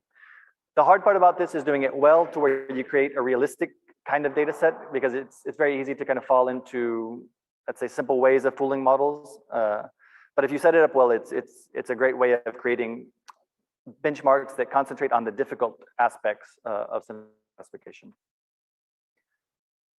And finally, the last option that I'll give you today is to change annotation paradigm a little bit. So we've been talking about how these large language models are few-shot learners, and it seems like we're going to use these more often. And the great part about that is if they are learners, we can kind of change paradigms. So normally what we've done in the past is we've had a very large train set, right? Around 70, 80% of our data, small dev set and a small test set. What we can do now then is kind of flip that around a bit and have a small train set, a larger dev set, and a really large test set. And why is that interesting? Mainly because you could do two things. Before, the difficult phenomenon that we had in the data, we're normally concentrated a bit more in the train set just because of the size, right? But now if what we're doing is we don't have to worry about using as many examples, if we have models that can learn from fewer examples, then we can really concentrate on making larger test sets and make sure that the test set actually covers all the phenomenon, the difficult phenomenon that we want, right? And we can concentrate on that a lot more than making, let's say, incredibly large train sets. This also means that when we're making these decisions on annotation, we can actually prioritize test sets a little bit more, and with, let's say, less data, probably still have a really good, interesting benchmark for modern language models. Okay, so I'll conclude really quick. First, use sentiment classification with caution, right? The performance really might not correlate well with downstream performance on other tasks. So be more than anything else.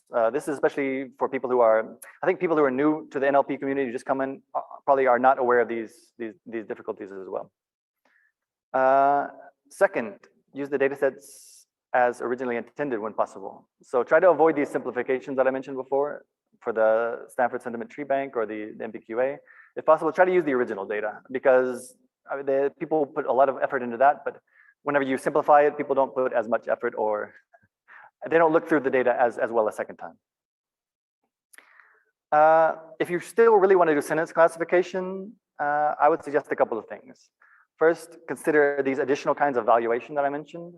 So this checklist that I said earlier, Dynabench, or one of the many challenge data sets that have appeared recently for a lot of tasks. I would also say that for right now, a lot of these things are very much centered on English. So I think we need to start moving them quickly into other languages. As a community, we have moved into multilingualism relatively quickly, but it's something we still need to push really, really hard on.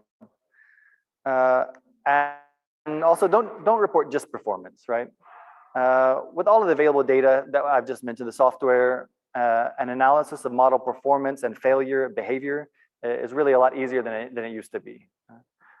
Okay. Second, if you're conducting an annotation project, like I said, I would consider annotating a more complex, realistic version of the task, if possible. Also try to include some other metadata that'll enable testing model behavior later. So if you have things like, if you're able to search for things like negation, these kind of things, to know whether that's available in the test data, it'd be super helpful for looking at later. And it's, whenever you're annotating is obviously the best time to do this. If you have to go back through later, it's a lot harder. So take the extra 5 minutes and add that in as metadata into the annotation. Next, concentrate a little bit on adversarial curation if possible. So trying to concentrate on these very difficult things that models aren't good at it. And also consider concentrating more on creating representative dev test sets than just really, really large training sets these days, maybe. So returning to the original question, is it time to move beyond sentence classification? As always, we're not going to give a simple answer. I would say it depends a lot on your task. But for things like sentiment analysis, emotion analysis, these kind of things, I would suggest that there we can move on, at least minimally. Also, like I said, the data sets are often annotated for a different purpose. And we have models these days, models and data sets, to be able to do the full task now. So the baselines that we have for this structured sentiment data set, or the structured sentiment shared task, can run on your laptop, and they can be done in a couple of hours. So it's not something that you need necessarily tons of compute for to be able to get a baseline. Whereas before it was maybe a little bit more difficult. All right, so we can do it. Let's do it then. And that's all. Okay, thanks for your time.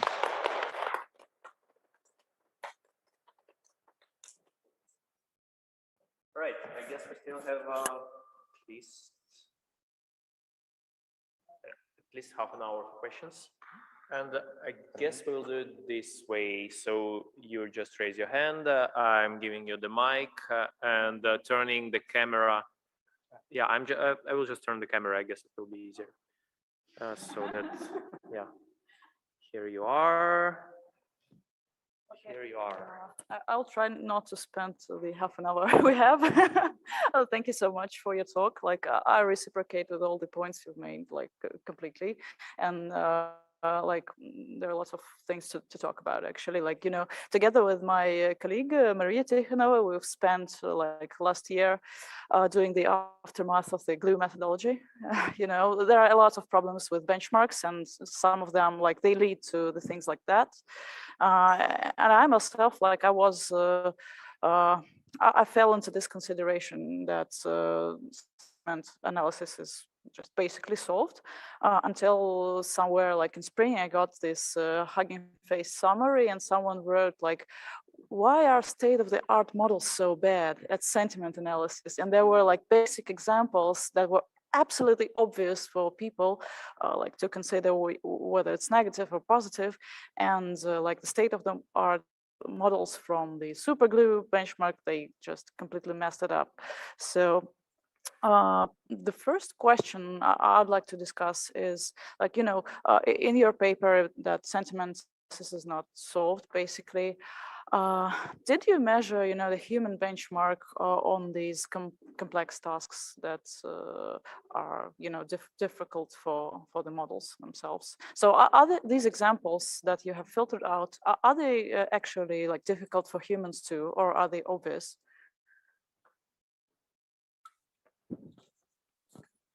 Yeah, thanks for your question. So we didn't actually do any inter-annotator agreement or something like this to check for it. But from my experience, I could tell you that most of them were relatively straightforward.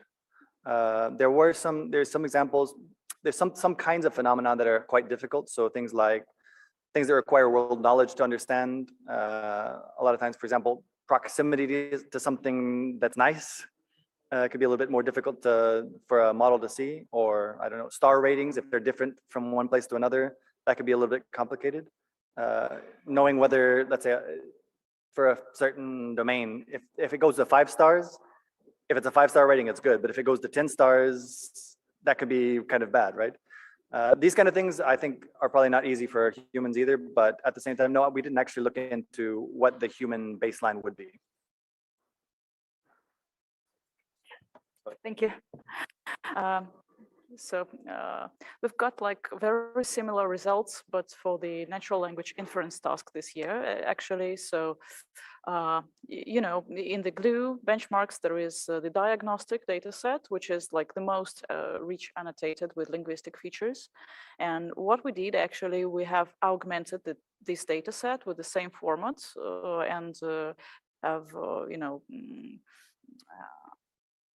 we had all the annotation from that format like preserved. And we have basically translated it into 5 European languages, experimented with the multilingual models. And what we got is like quite the same, like negation completely messes everything up. But other features like that are not expressed lexically in any way, some kind of complex syntactic features or semantic features, they also mess the models up. So they're also the problem while they are presented in the data. So they are not learned while fine-tuning procedure, you know. So like maybe we should, you know, reconsider our fine-tuning processes. And what actually was quite interesting, that adding more data to fine-tuning kind of helped. So some of the features that are at least expressed lexically, like some simple syntactic features, and some of negation processing was like better from epoch to epoch if we add more data. But if we don't have enough data, then we're doomed actually, and we cannot generalize over such data sets like diagnostics. Yeah. So how would you like put this into the context of other tasks? Have you maybe like, you know, dived into the results that the that are like given from the other tasks, not just sentiment analysis? Yeah. Yeah, thanks. So other tasks, I mean, I haven't gone as far into for the sentence level kind of stuff, no.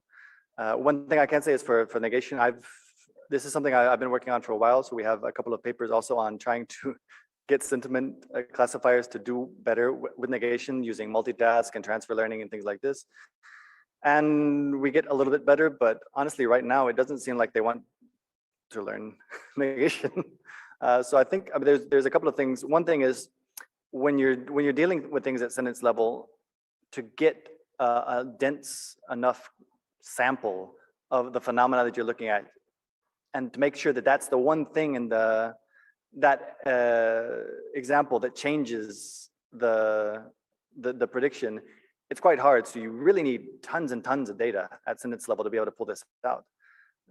So I think that maybe if we kind of stop looking at things at sentence level exactly, we're looking at smaller sections, it might be a little bit easier to augment these things automatically, rather than trying to just kind of, you know, throw more and more data at the models and see if that's going to help.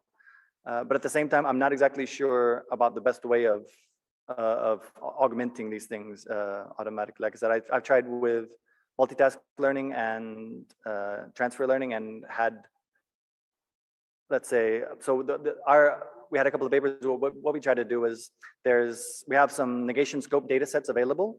And the idea was to either use that directly through transfer learning or multitask learning to, at the same time, have a single model that kind of learns from both things. So from the sentiment data set and also from the negation data set. And we had mixed results, let's say. So it seems like, I mean, we have one paper where it worked quite well, and then some follow-up papers where it has not worked. So I'm a bit skeptical about how good just doing that will be. Until we find a slightly smarter way of augmenting this. That's the last one, I promise. Okay, yeah. I'm really happy that maybe this year we got like a few projects that address this problem. Like we have adversarial glue, by now we have robustness gym. Well, they basically do this thing. So they have the correlation analysis of what factors impact the model performance, like the length of examples, the other linguistic features, and so on. So basically, I had the kind of hypothesis. I don't stand by it completely, but maybe that's kind of interesting idea that while we have our models developing and the state-of-the-art numbers are increasing, then still we should just change the form of the task, and it will still be complex and difficult enough for our models. For example, if we have a binary classification on sentences or text, that's like the simplest form, but then we can move on to, you know, sequence classification to show where are the features that are important, and maybe then after figuring out the features, we can move on to like sequence to sequence and implement the knowledge that we got. Maybe we should like move on to sequence with sentiment. I don't know. Yeah, no, I agree completely. I think that's I think it's the kind of path that we should be taking now is pushing towards these slightly more complex tasks. We've gotten, like you said, on the basic tasks, we're doing good. We've gotten to that point to maybe it's not really interesting to keep on doing that. So yeah, I agree completely. Move on to sequence to sequence, or sequence labeling, some kind of structured prediction in a way, right? Yeah. Thank you. Any other questions? Yeah, I saw a hand there. Actually, I have also two questions. The first one is don't simplify the task. Can you simplifying tasks, for example, have sentiment analysis? What do you mean? So I'll go back to the slide that I had. Let's see, the first one here. Right here.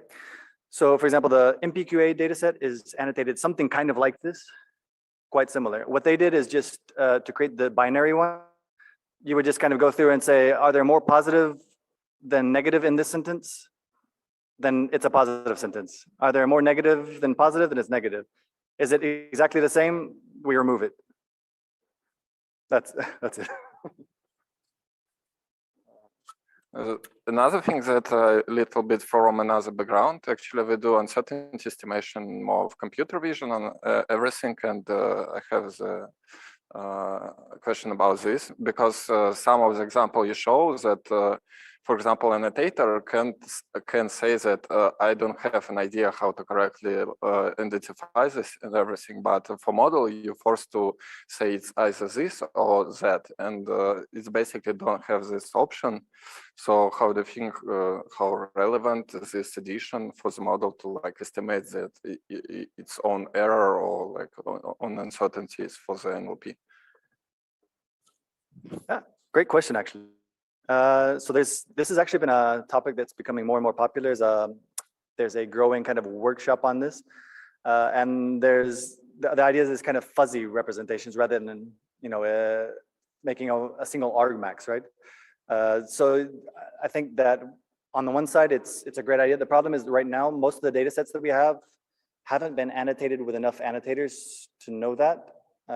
So to be able to kind of estimate the fuzziness of for training, you'd want to have at least for every data point several annotators probably to get this kind of, especially for subjective things like sentiment analysis where people don't always agree. It would be really nice to have that. The problem is that it makes annotation obviously that much more expensive. So you have to maybe triple, quadruple annotate everything you're doing in order to get a super interesting data set for that at least. And you have to think, one thing we haven't thought about very much, which I think it's starting now, is how to evaluate with that, right?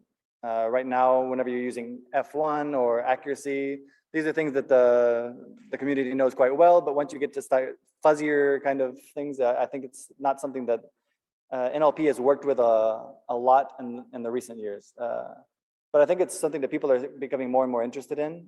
And I think that for things like sentiment analysis, it makes complete sense to start thinking about that, having rather than a single prediction, having let's say a distribution over possible predictions, and then also using that to kind of estimate how likely it is that our model is correct or not. Right? But thanks for the good question. Thank you for your great talk. I have several questions. I even wrote them down not to forget, sorry. The first question is quite, just to clarify, you say that the models are few short learners, so we need to make train sets smaller and depth set and test set larger. So how do you think we should actually generate this train set? Should we still be elaborate on what we are choosing to train, or we should do it randomly, like for example we do for the test set when we have large train? So just randomly split to train, dev, and test. But when we are few short learners, should we have less examples, but they still be versatile? So we should have a diversity, or it should be like generated like randomly as well, because it's more important to have a large test set. So what's your opinion on that? Thank you. Okay, thanks, good question.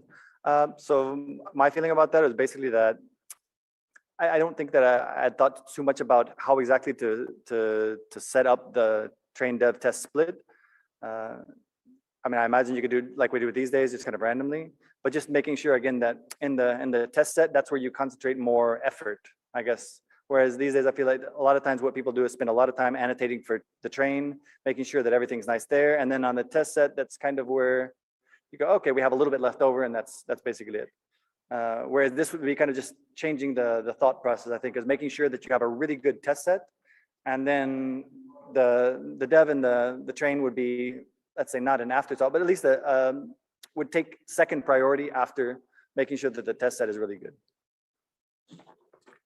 Okay, thank you. And when I first saw the title of your work, I thought about, okay, we are going finally to speak about how to do, for example, sentiment classification, not for sentences, but for text. So my next question is, what do you think about text, and how should those texts actually be considered? Because, for example, when, I guess, everything that is expected from sentiment analysis, that when we read the text and we need to just to have like a score, okay, is it positive text, is it a negative review of something? So I guess, what do you think, how should the text be processed in terms of sentiment classification, for example? Thank you. Okay, so I guess let me just make sure that I understand your question. Whenever what you're talking about is larger documents rather than just a sentence. Yeah, document level. This is, I mean, something that's been done quite a bit in sentiment analysis, at least, document level classification. And for me, it's still something that it seems a bit hard to put a finger on. So the data set we have in Norwegian, this NUREC data set, the original one is actually all document level. And there's some interesting things that happen at document level, especially whenever you have self-reported, let's say these were star reviews basically from 1 to 6.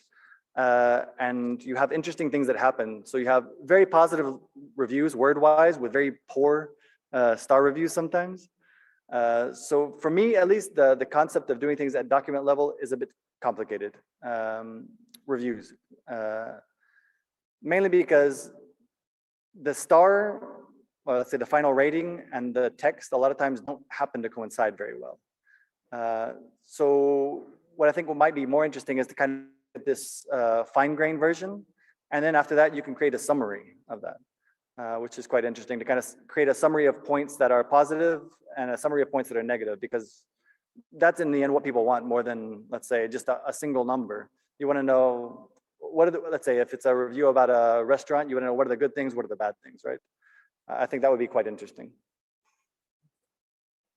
Yes, thank you. That was exactly what I was thinking about by asking this question. And the last thing that, yes, we're speaking about ranking, and how do you think about ranking? So is ranking, in your opinion, better than just binary classification, or still we shouldn't just stick to those numbers and do something to elaborate, to work more on something that is going inside? For example, some part of the sentence are positive, some parts of sentence are negative. So should we think about ranking rather than binary, or really go inside the sentence? Thank you. Thanks. Yeah. It'll still lead to the same general problem when you have, for example, two sentences that are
97%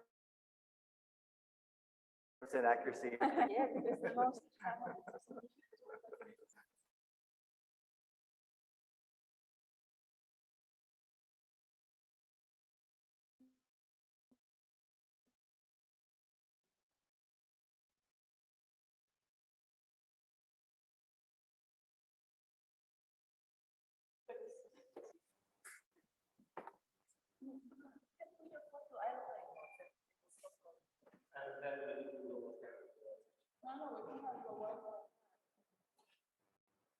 Okay, can you hear us?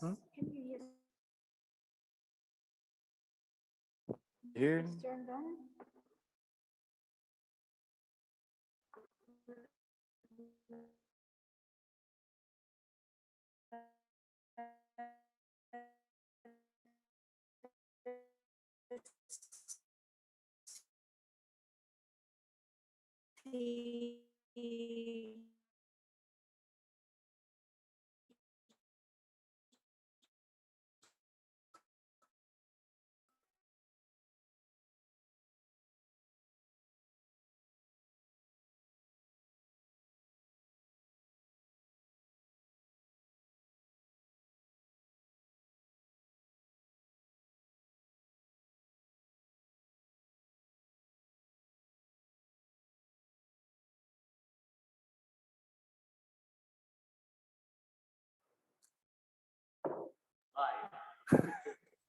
Okay, let's move on with the question.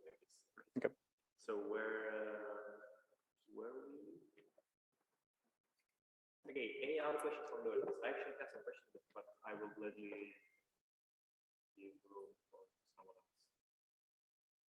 No. Okay. Yeah, I can just probably stand nearby. So yeah, you mentioned adversarial curation, and that was when you were talking about the annotation process. So can you maybe elaborate more on that? Like, where do you see the place for this adversarial curation, and how it should look like, in your opinion, like on some practical example? Yeah, I think for the one I was talking about was this Dynascent, which is done by Chris Potts and his group at Stanford. And their example, at least, was, I have it over here, actually. Let me see if I can get to it. Nope, I got it. Nope.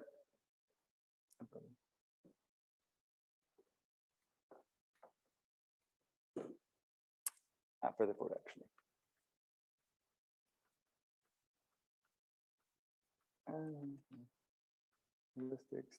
And here we go. So here was one example that they have. So what they do is they have this model in the loop. In this case, I think they were using Roberta Large. And what they try to do is they give them a prompt. So in this case, it was this year's NACL was very different because of COVID. And the model predicts positive. And if you trick the model, then it's kind of adapted into the new part of the benchmark. So it's a kind of constantly evolving benchmark. So it has the advantage of that it's always difficult. It has the disadvantage that it's kind of hard to compare sometimes between versions, right?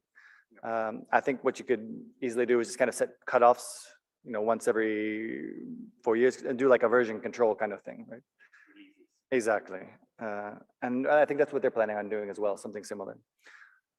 This works really well whenever you have something that's easy for people to see, again, at a sentence level. I think for structured prediction problems, you have to think a little bit more about how to present this to people and smarter ways to do it. Right now, I don't have a very clear idea of how I would do this, for example, for our data. I could imagine, for example, giving them only certain parts that they could edit. If you gave them, for example, the first one that I had here, this example, you could give them, say, you can edit the expression. Please try to make the model fail just by editing expression, or edit the holder. And there you have a little bit more control over what people are editing. And you can make sure that it's not too far away, but if it still manages to fool the model, then that would be useful. But it's going to be, I think the hardest part with these kind of adversarial ones is getting interesting new phenomena in there, right? So it's hard to direct them towards, let's say, some of the phenomena that you know you want to look at.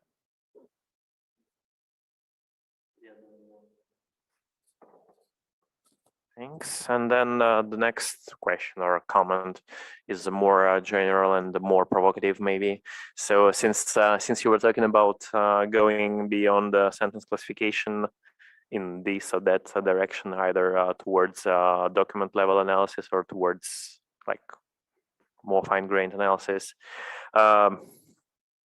isn't it the case that it would be great to simply just drop or discard the whole notion of sentence in natural language processing, since sentences actually do not exist, right? I mean, in real language, we don't have sentences. We don't talk in sentences. We don't even write in sentences. Well, we probably sometimes write in sentences, but written speech, yes, but written speech is, of course, sort of not the direct manifestation of language. So yeah, we talk in clauses, in utterances, but not in sentences. So maybe it was like a mistake from the very beginning to even start processing, analyzing, and evaluating NLP approaches in the sentence level. So is there any advantage in staying on the sentence level besides its simplicity? Sorry for being a bit wrong. That's okay. No. So no. my inner linguist, at least, is telling me the exact same thing as you, which is sentences are made up. Most of the time in speech, we don't speak in complete sentences. We don't use these kind of things. It's a very different kind of situation, right? And since, at least for me, the feeling is that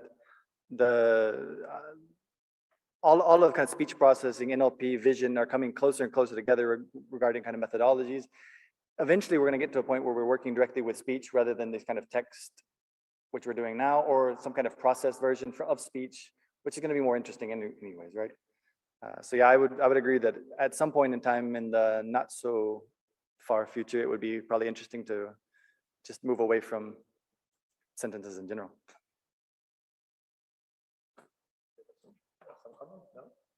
Feel free to say something.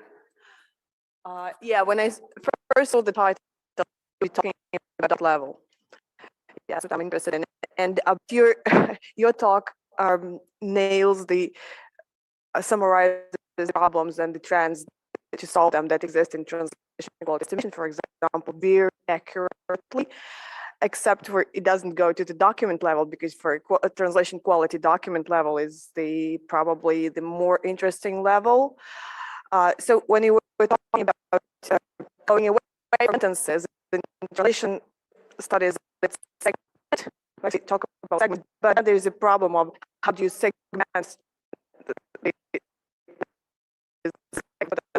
so, if I can ask a question then, document level, how if you go away from sentiment to other problems, what is the major problem with or processing? So, I mean, for me, what I see as the main problem in lots of things is looking at what are the entities involved, what are their relationships, and what are the things that are going on, right? In the end, when we're thinking about, I don't know, the main difference between what we call sentences and what we're going to split it up into in a document is sentences normally have entities and they have a relatively simple relationship inside of that sentence. When you go to the document level, you have maybe lots of entities, you have lots of relationships between them. And right now, at least, we're not very good at dealing with all of these kind of relationships. You have things like, co-reference resolution, bridging, all these kind of things that we avoid basically at sentence level. But it's going to be super important to get better at these kind of things. And also just kind of think, I mean, I'm not so good at, let's say, document level tasks. I haven't looked at too many of them. But I have the feeling that there's a lot of these kind of phenomenon that we're still not very good at, and we don't have a good representation for the document right now, right? It seems like for sentences, we have kind of smaller representation we kind of deal with, but when we get to this document level, we don't have a good way of keeping all that information in and their relations together, right? I think that would be something that'll be at least useful and important to kind of work on in the future. Yeah.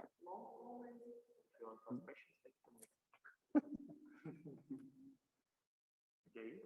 Anything else? Other? No, I checked, and there are no questions. Anyone else? Any other questions or comments or suggestions or anything? Nope. Okay. Anyone in the Zoom room? You can send your questions in the chat, or you can just unmute yourself and ask, just in case. And yeah, and if you are someone watching this talk on the YouTube live streaming, feel free to leave your questions as comments on our YouTube channel, and we will definitely yes, and we will definitely answer them later. And yeah, of course, follow our channel, put your likes, and subscribe. Feel free to follow us. But yeah, okay, so if you're absolutely sure that there are no questions, then you can still, of course, approach Jeremy.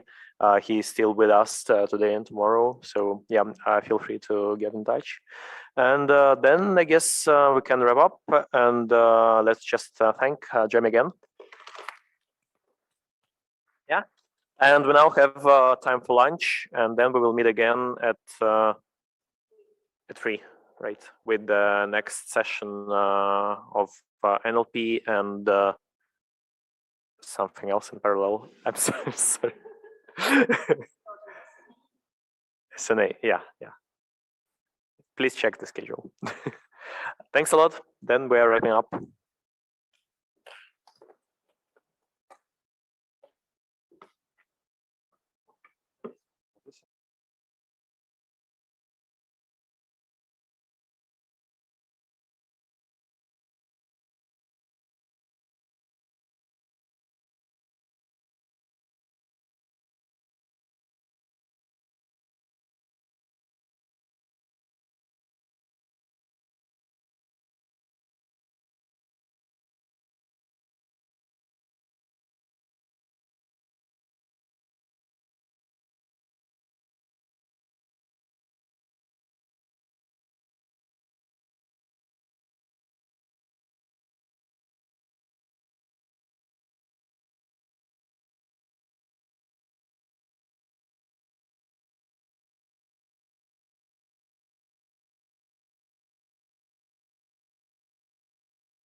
to continue our session, and our first presentation will be about neighbor architecture search with structure complexity control. And our first speaker will be Konstantin Yakovlev from Moscow Polytechnical Institute, Russia. So you're welcome, Konstantin. Please. So hello everyone, my name is Konstantin Yakovlev, and the topic of our work is neural architecture search with structure complexity control. The purpose of our research is to propose a method for searching for an architecture of a deep learning model with control of its complexity. The problem is that deep learning models have an excessive number of parameters. Therefore, using algorithms which search an architecture on a discrete set is computationally challenging. The basic algorithm is DARS, differentiable architecture search. Instead of using constant structural parameters, we redefine them as a function depending on the complexity parameter. Here is a bibliography. In the first paper, DAS was introduced. In the second paper, hypernetworks were introduced. In the third paper, hypernetwork was used to control the complexity of a model. And in the last paper, Gumbel softmax distribution was introduced. Let's consider an approach proposed in DARS. The cell is presented as a directed graph. In this graph, edges go from nodes with smaller numbers to nodes with large numbers. The value in the intermediate node can be computed through the previous one as follows. Let alpha be a vector of structural parameters. Instead of using discrete optimization problem, namely the problem of choosing the operations between nodes, we solve a relaxed problem.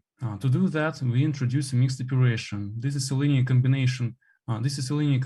Of all available operations. Weights in this linear combination are controlled by structural parameters. Let's define an architecture search problem. First, split the data set into train and validation, given also loss functions on them. Let alpha be the vector of concatenation of all structural parameters. Let W be the vector of model parameters. In order to find optimal vector alpha, we have to solve the following two-level optimization problem. On the first level, we find optimal model parameters, and on the second level, we find optimal structural parameters given found optimal model parameters. Now, let's consider Gumbel softmax distribution. In our work, we use Gumbel softmax distribution for sampling nonlinear operations. This technique gives us the relaxed architecture very close to the target discrete one. The Gumbel softmax distribution is defined on a simplex. It depends on two parameters, the parameter of concentration alpha and the parameter of temperature T, where T and all components of vector alpha are positive. This distribution has the property that when temperature tends to 0, the distribution concentrates on the vertices of the simplex. At the same time, when temperature is rather high, the distribution concentrates in the center of the simplex. Let's introduce DARS-CC, DARS with complexity control. In our work, structural parameters are taken from Gumbel softmax distribution. Thus, mixed operation can be written in the following form.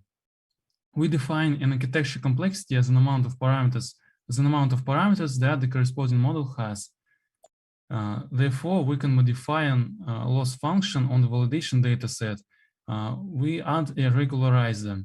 Here, vector gamma is a vector of concatenation of all structural parameters. Vector G is a vector of all available operations for each edge. Vector N consists of numbers of parameters for each operation. Lambda is a regularization coefficient. Let's introduce a hypernetwork concept. Let lambda be a set of regularization parameters. A hypernetwork is a parametric mapping from set lambda to the set of model structural parameters. We use hypernetwork to control the complexity of our architecture. Instead of using fixed structural parameters, we redefine them as a hypernetwork. Here, A is the hypernetwork parameters. In our work, we exploit a piecewise linear hypernetwork. Here's the comparison of two approaches, DATS on the left and proposed method on the right. The difference is that structural parameters are taken from Gamble softmax distribution. In addition, parameter of concentration is generated by a hypernetwork depending on regularization coefficient. Let's formulate an optimization problem. Given a predefined distribution on lambda, let gamma be a concatenation of all structural parameters. Let A be a concatenation of all parameters of hypernetworks. In order to find optimal parameters of a hypernetwork, we solve the following two-level optimization problem. The difference between the previous optimization problem is that we added averaging by lambda and averaging by structural parameters. In addition, on the second level, we added a regularizer.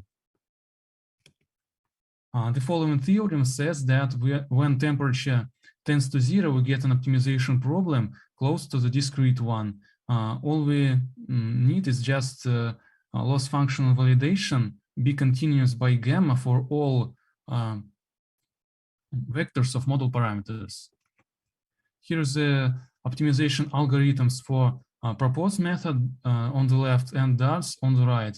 The difference is that at each iteration, we sample lambda from proposed distribution and sample structural parameters from Gamble softmax distribution. Let's consider computational experiment setup. The purpose of the computational experiment is to analyze the proposed method efficiency for the neural architecture search task. Both experiments were conducted on Fashion MNIST and Cypher-10 dataset. First of all, let's consider a small-scale setup. We ran a search for an architecture consisting of 3 cells. We took a logarithm of lambda from uniform distribution for both data sets. Then we compare the results with DARTS and the random architectures. So now let's consider a large-scale setup. We ran an architecture search on Cypher-10 dataset using model with 8 cells. After that, we retrained a model from scratch consisting of 20 cells. We also took a logarithm of lambda from uniform distribution. After that, we compared the obtained results with existing methods. Here is the results for small-scale setup.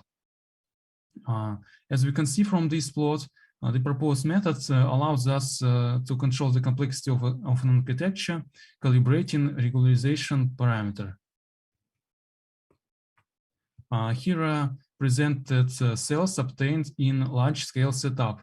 Here are presented cells obtained for maximal lambda and minimal lambda. As we can see, when lambda is maximal, we observe that poolings are selected as operations which don't have parameters. Also, color of each node represents the total number of parameters of incoming edges. As we can see, the greater the regularization coefficient, the simpler the resulting architecture. Here's a comparison with existing methods in a large-scale setup. The conclusion is that the proposed methods achieved comparable performance to other methods.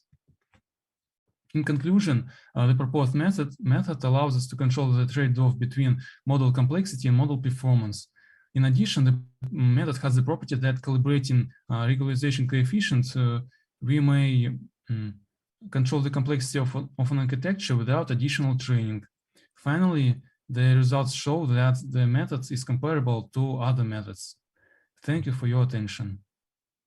Thank you for the nice short presentation and for the time for questions. So, dear colleagues, you're welcome to ask your questions. Please. Алло. Алло. Можно сказать? Алло. Эдуард Федорович, конечно, пожалуйста. What means that your method is comparable to DARTS? What means? Actually, this means that we get an accuracy on. Sorry.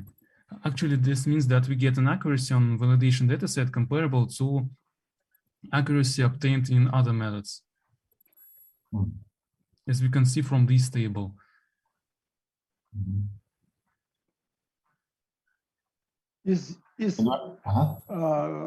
What is approximability of your method?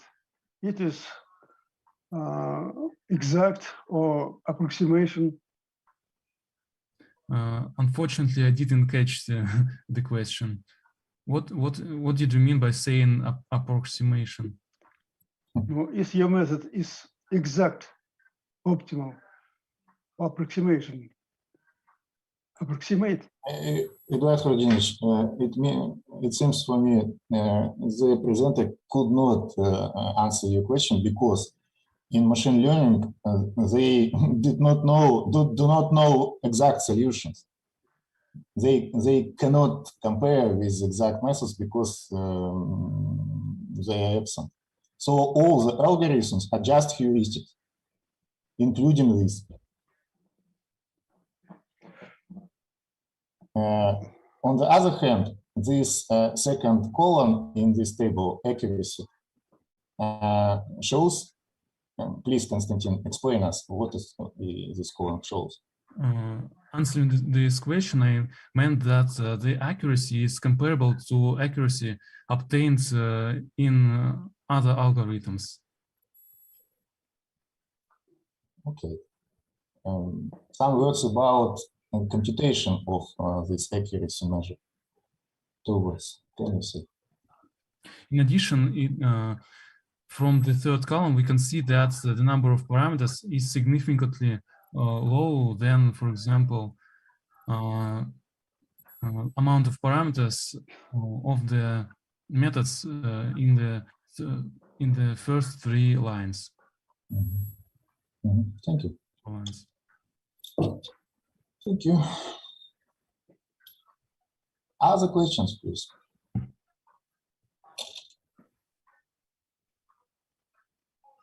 Okay. It seems to me there are no other questions. So thank you again. Thank you. And we have 3 minutes before the next presentation. Okay. And the next report, the next paper will be on several edge joint MSTs with given diameter in the indirect graph with exponentially distributed edge weights by Professor Eduard Vladimirovich Gennadiev, Alexander Stepa, and Alexander Shevyakov. Eduard Vladimirovich, are you a speaker?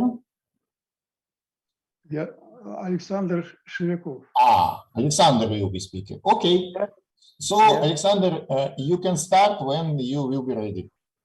Yeah, actually, I'm already ready. Yeah, you're welcome. Yeah. Dear colleagues, hello everyone, good morning, good evening, depends on where you are. I'd like to present my work that was written with my science tutor Eduard Vladimirovich and my colleague Alexander Stepa. It's called on several edge disjoint MSTs with given diameter in direct graph with exponential distributed edge weight.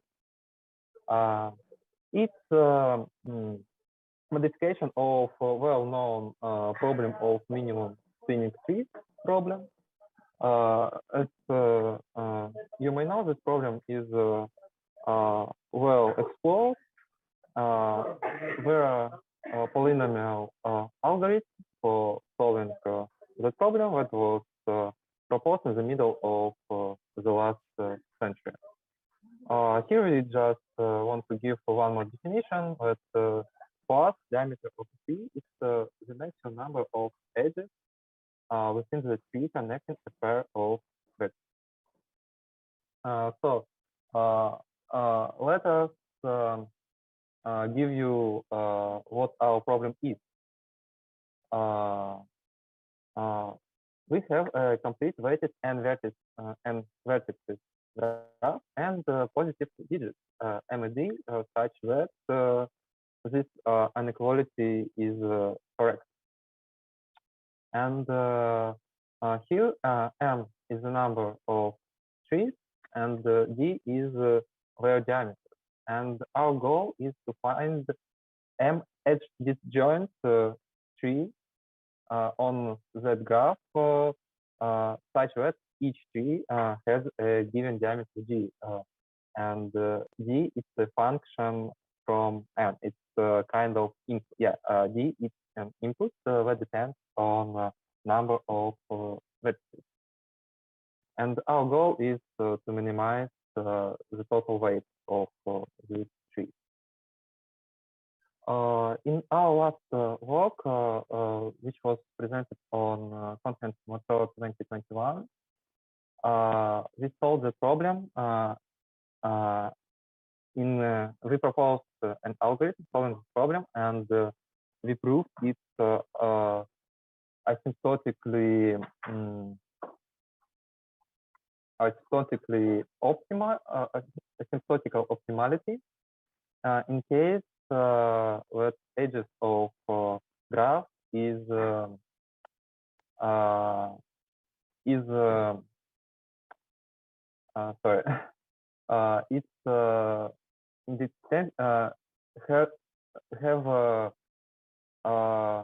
distribution has uniform distribution, and it's independent random variables that have uniform distribution. In that work, we consider a distribution with infinite core. And to be more specific, we will consider the problem if weight of edges have a biased exponential distribution. And we will prove and show its asymptotically optimality as well. Firstly, let me introduce to you the algorithm. Here we use the same algorithm that we used for in our last work. On the preliminary step 0, we choose vertices which will how to say vertices on that we have our diameter d. I mean, we have m set of vertices with d plus 1 number of the vertices to reach the correct diameter of a d. More specific, we just choose vertices that are included in that set, and after we divide all remaining on m equal set. On the first step, we construct a Hamiltonian space in each vertex. Using the rule, go to the nearest and visited vertex. And on the second step, it's tricky one. What is very important that we consider undirected graph. So this algorithm has to save independent of random variables we choose. So that's why on this step we divide each path on 2 halves and connect vertices between each pair of this set, each pair of pairs, and do it like this. We choose the nearest one from the second half. We choose this vertices, connect each inner vertices of the first half of the path Pi by the shortest edge to the inner vertex of the first half of the path Pg, like this. Then we go to the second half, connect like this, and for the next step, constructing the next piece, we go like this. Sorry, I forgot this term in English. Like this. Here you may just have a look on formal description how we do this. And on the step 3, we just put all other vectors to our trees like this and go to the shortest one. What's important, we do it for the inner vertices. We do not attach any new vertices to that one in order not to make diameter higher. And this algorithm works with complexity n squared, where n is number of vertices. So now we perform the probabilistic analysis under conditions where weights of graph edges and dependent random variables that have biased exponential distribution like this with parameters lambda n and alpha n. Here just to remind our notation. We denote like this the solution that we bring by algorithm, and like this optimal solution. When we just put this inequality, where epsilon is an estimation of the relative error, and delta is an estimation of failure probability. And if we can find this relative error such that it will such that for epsilon n, delta n will go to the 0 as well as epsilon n with n goes to infinity, we say that approximation algorithm A is called asymptotically optimal, and further we prove asymptotically optimal of our algorithm for the class of graph with exponential distribution weight. Here we have to do it. We have a notation. We introduce a new random variable zeta. We just move our initial, shift our initial distribution, and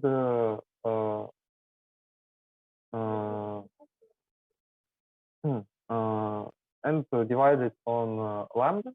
We do it in order to work with easier distribution. That's a classical exponential distribution with a coefficient 1. So next we just consider the weight of trees that we receive on the first, second, and third steps. We bounded it through the same weight, but for distribution zeta. And here we have this estimation, and further we will work with distribution, this part distribution exponential. And we here prove some lemmas. We bound mathematical estimation of WA with 3, and which is the most important lemma. We introduce new variable like this, and omega n, which is upper 10, and we introduce this quality where this one is some upper bound for expectation, mathematical expectation, and we prove that epsilon n could be written like this, and for this epsilon we will have next further delta. And what is very important for our work, that we use Roth theorem, because as you may see here, we have to work with the sum of independent random variables. And the Petrov theorem allows to work with it. Actually, if you will see that, we have epsilon sitting there and we have delta sitting there. And based on the theorem, we need to find constant C and H1, Hn such that condition of the theorems would be applicable for us. And in next lemmas, we just consider, we just find this constant. And lemma 3 tells us about mathematical expectation. In lemma 4, we find C, big C, and HK like this, as you may see. And the lemma 5, we found the constant H, big H for this theorem. And after that, using this theorem, Petrov theorem and this lemma, we prove our main theorem, theorem 1. And the main result that our algorithm is asymptotical optimal in case if parameters of distribution like this, I mean relativity between these parameters like this. So in conclusion, we proved that our method can work for infinite distribution like exponential, and that we can apply this method in the future. And our next steps for searching this problem is, the first one is to explore the same problem but for discrete distribution. And the second way of search investigation to investigate asymptotic optimality of the problem of finding several S-division spanning trees with a given or bounded diameter using an algorithm field without representing the Hamiltonian path in true form of the corresponding health. Just to remind you, here we use it to save independence of our random variable. So thanks for your attention, and I'll be glad to hear your questions if you have any. Thank you very much. Very nice presentation. So I would like to tell some words about this work. As I know, it continues a long story of investigation of asymptotically optimal algorithms by Professor Gimadi and his group. And this direction in combinatorial optimization appears to be very close to the well-known path learning theory by Laszlo Valiant and Robert Shapire, which is one of the fundamentals of the modern machine learning. So I'm sorry. Now, please, your questions. Sir, I didn't understand your question properly. Could you please elaborate what your question is? It is not the question. It's just about okay. A short remark about history of your work. This work, I like it very much. So I would like to tell some words about it. So, dear colleagues, would you like to add some things? Okay, then I have one question. As I know, for other problems where asymptotically optimal algorithms managed to be established, designed, it can be proven for many classes of distributions, for exponential, for normal, for something else, Gaussian, and so on. So what about your plans for the future in accordance to this problem? The first one is to investigate one more type. It's discrete distribution. Because we already explored for the case of uniform. Now we investigated that we can apply this method for a distribution with infinite core, like exponential distribution.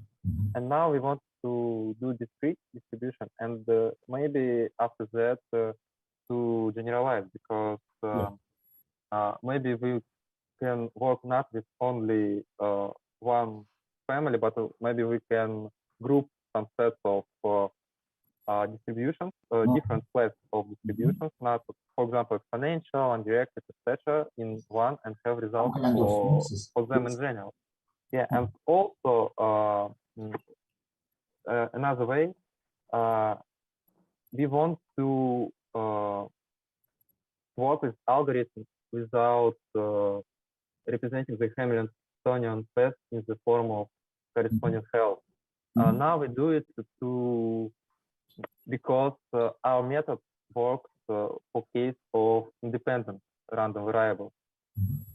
So we need we want to solve this problem, and not to do this, but to prove that we can use this method for easier algorithms. Yeah.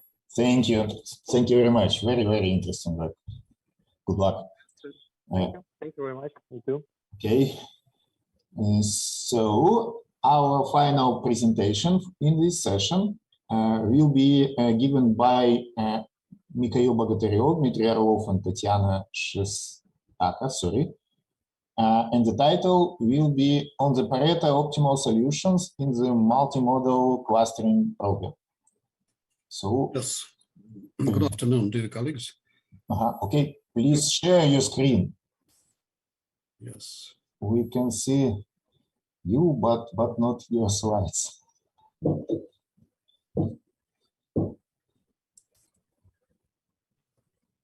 Okay, nice. Yes. You're welcome, please.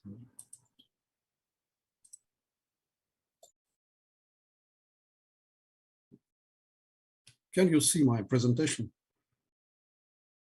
Yes, we can see. Oh, thank you very much.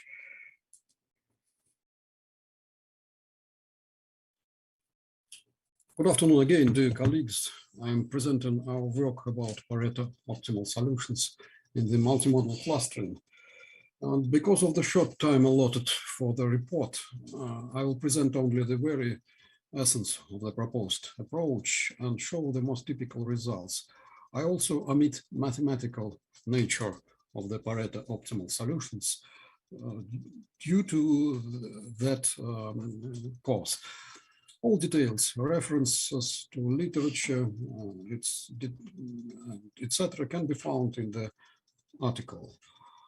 We will consider the following sections in our work.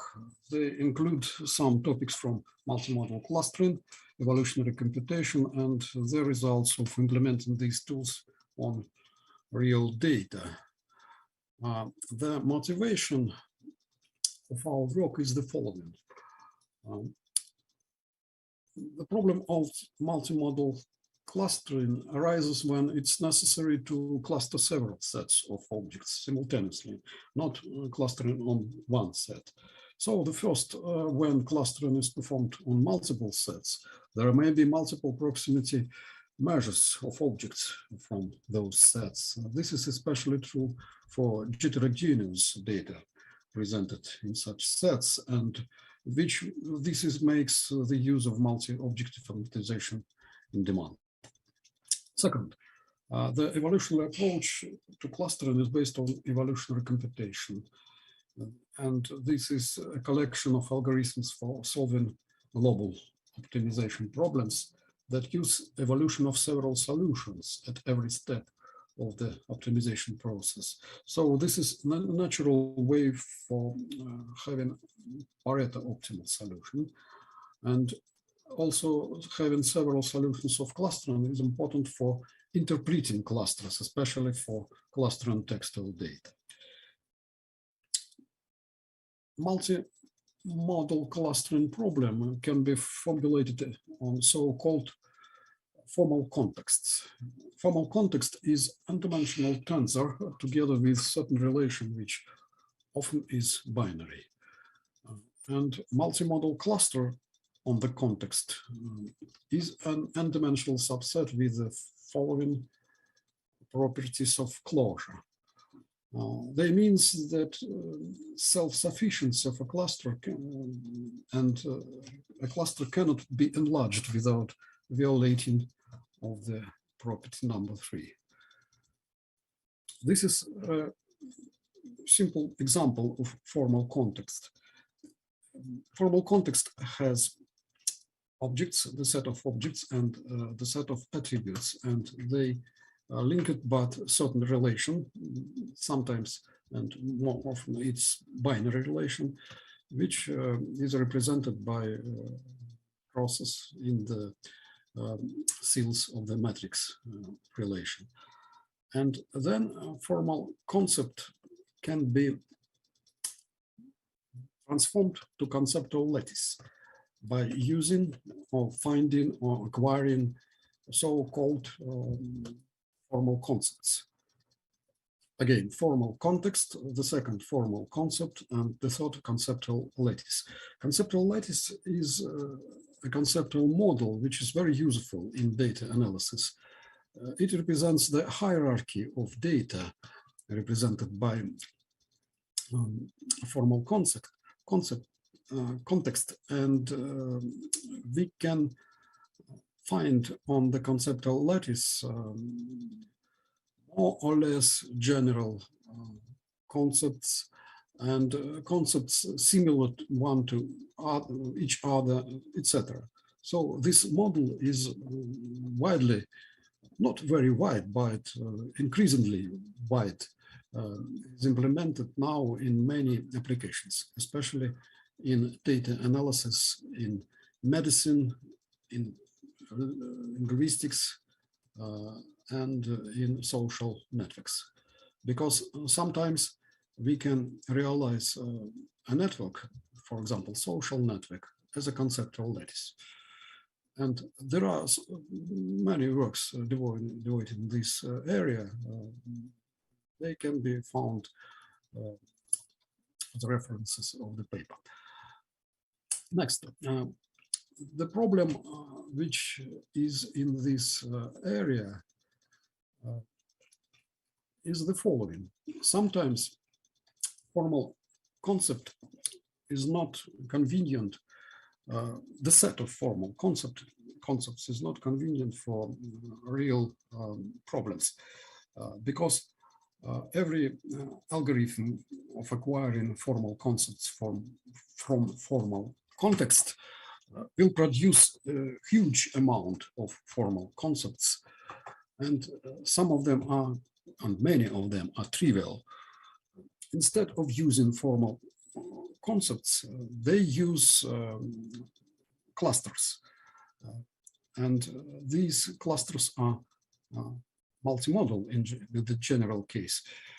But formal concept analysis started with analyzing B clustering and tree clustering problem, and multimodal clustering is the generalization of the formal concept analysis now.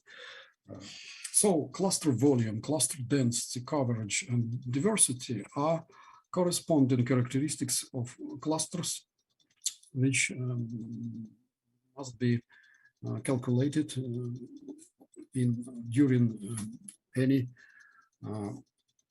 process of acquiring clustering. So evolutionary approach to FCA in the FCA is a new direction, and it is based on evolutionary computation. The history of evolutionary computation is pretty long now, because the first evolutionary algorithm, named as genetic algorithm, appeared in 1970s, and it was similar to aphoria about these algorithms, which replaced by the serious criticism on them. The situation, I think, is similar to the neural networks today. There are many adepts of neural networks, and this area is widely applicable.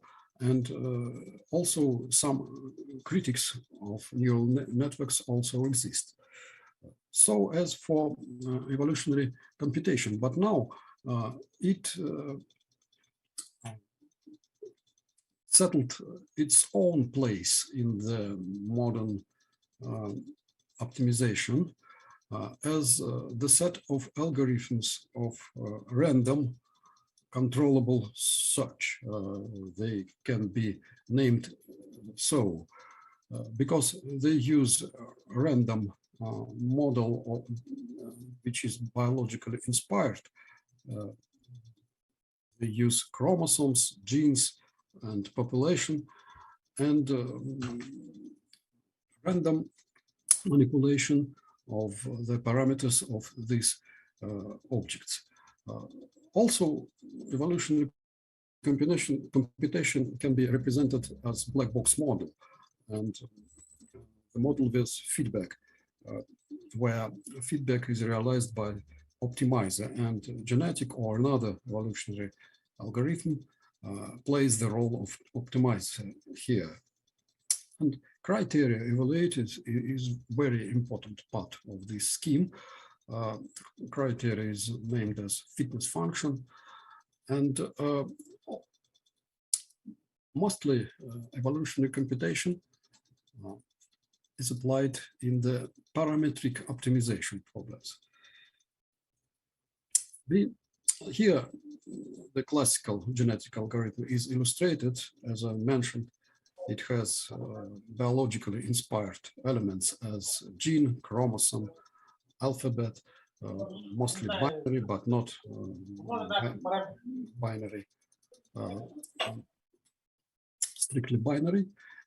And many genetic algorithms are known today, and this direction is still progressing and present new solutions with these algorithms.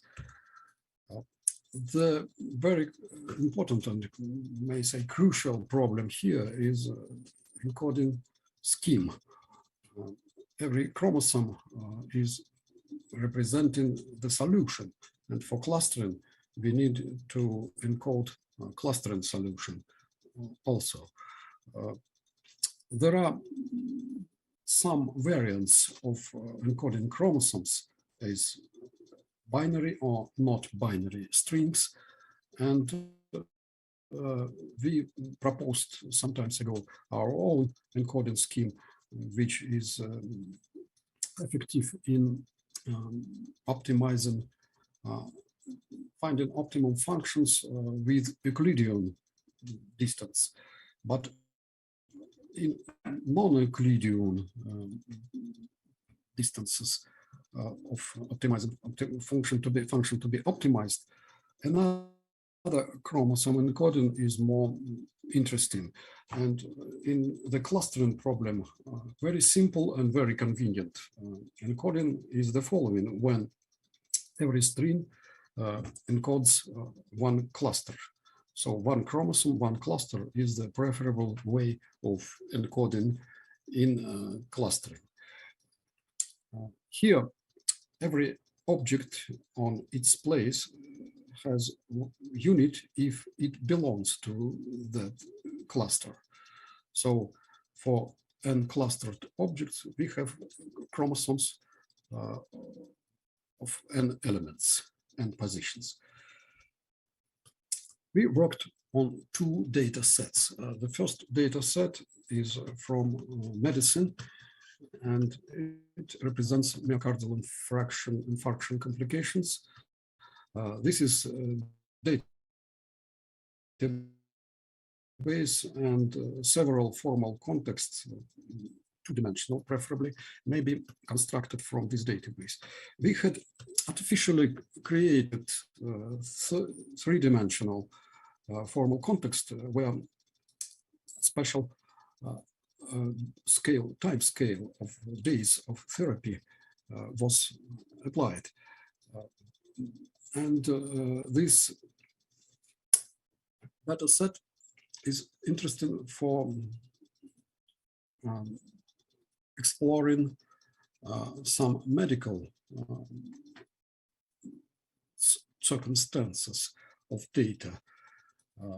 And we had some problems here connected with absence, the example to compare our solutions with other solutions. The second data set, counterwise, is more convenient from this sense, because here we have solutions found previously by using formal concept analysis. I'm sorry, unfortunately, we have only 1 minute. Yes, yes.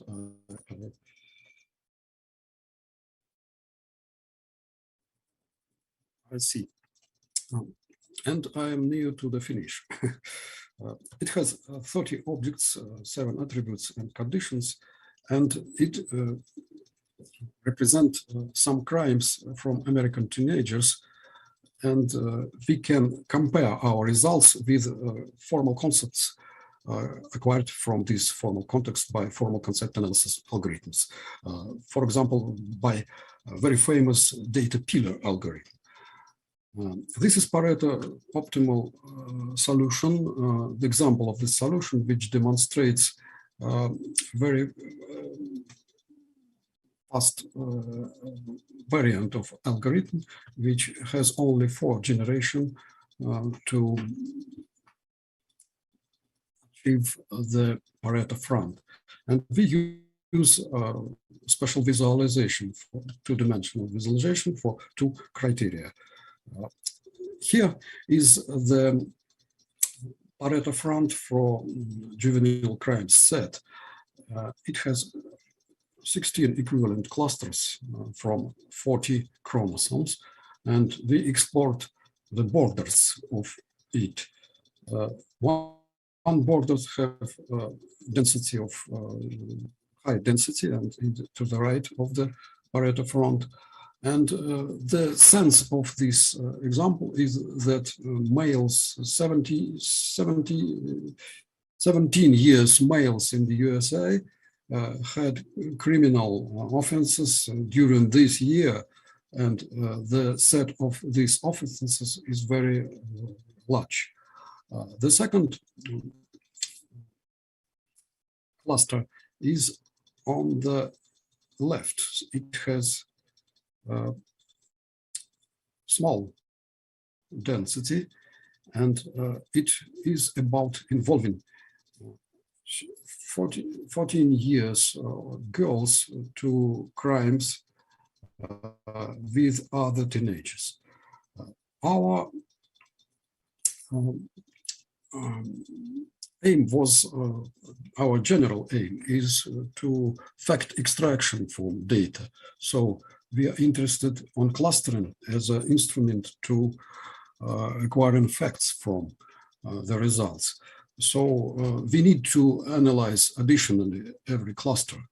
And now we analyze them handily. And in future, we need to create special tools for analyzing them. And the coverage is the characteristic of globality. It is connected with the known problems of Pareto optimal solutions when we need to know, is the Pareto front local or global? And calculating coverage, we can orient in the search space and estimate globality of the Pareto front.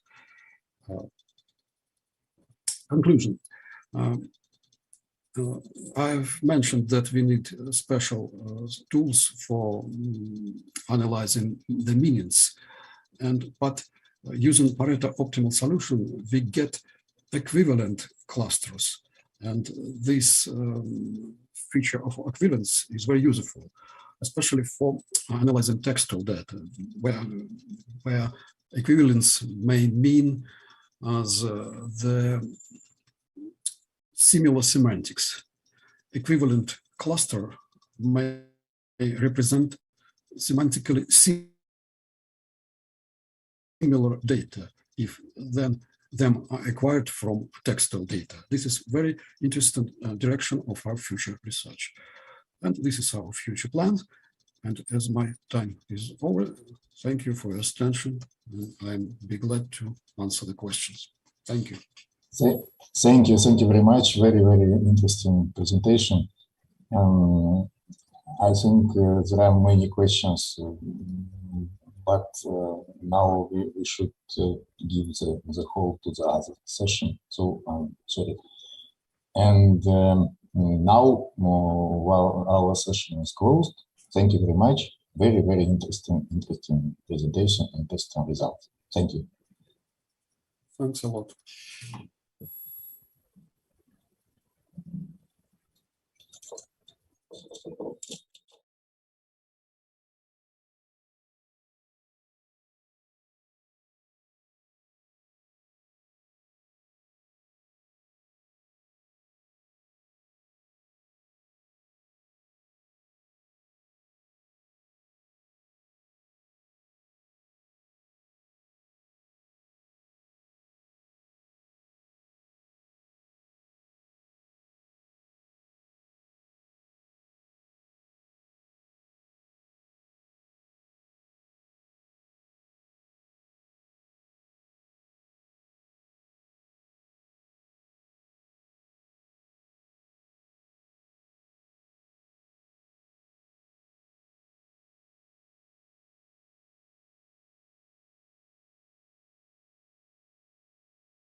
on the slide, Evgeny Repchevsky and other colleagues from Perm. So please, the stage is yours. Okay, thanks. Do you see my presentation? Yes? Yes, thank you. We can see. Okay. Good afternoon, colleagues. I very apologize for my English. My name is Evgeny Repchevsky. I'm head of a sales lab company. The name corresponds to abbreviation search engine using semantics. This is my second participation in AIST conference. The first took place 8 years ago, 2013, in Russia, in Yekaterinburg. And at that time, our company was just starting to enter the market of intelligent data processing on social networks. And now our software is used by government agencies in many regions of Russia and process several hundred million units of content per day. I would like to present to you the results of our team's work and part of PhD work of my colleague Andrei Repchevsky. My talk is about the analysis of dissemination of information in social network, and in particular, the influence of a special kind of users, like bridges, on increasing the audience involved social media users.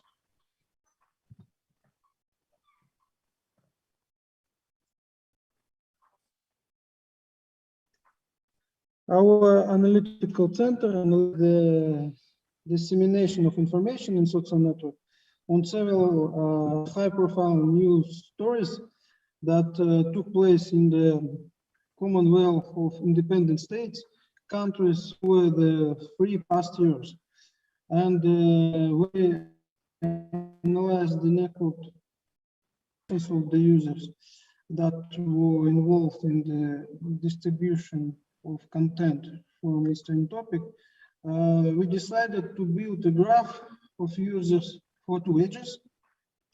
So for a collection of 10,000 authors, we had to process 10 of billions of links.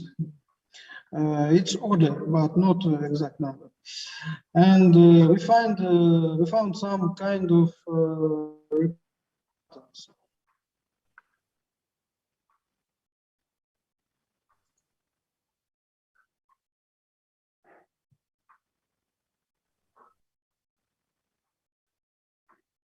The figure shows a typical network structure. The color indicate the publication activity of users.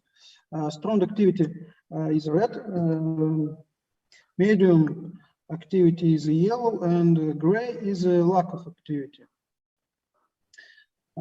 As we can see, the structures contain a large number of clusters of nodes located at the periphery, which are connected to the kernel, though one specific user, whom we will call a bridge.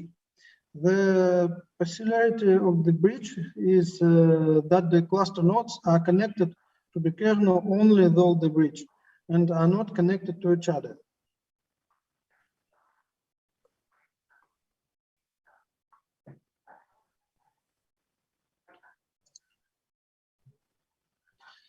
Our attention was attracted to bridges, which are marked in gray color. That is, they themselves don't publish anything, but at the same time significantly expand the audience of the users involved in the dissemination of information. Of particular interest to them is the fact that it is impossible to identify them only by publication activity. Social network node that satisfied the following requirements was considered a bridge. First, a node that connects to the cluster to the core of the network. Second, the cluster nodes are only connected to the bridge and not connected to each other. And third, bridge is connected to cluster nodes and core node. In graph theory, these nodes are usually called articulation node, cut node, or broker. But we'll use other concept, original concept, it's a bridge, for ease of reference.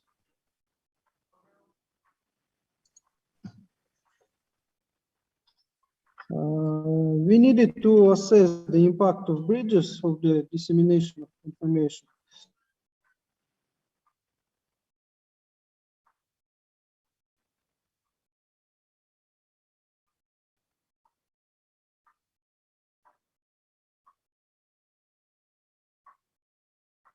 The physical meaning of the network location of the bridges.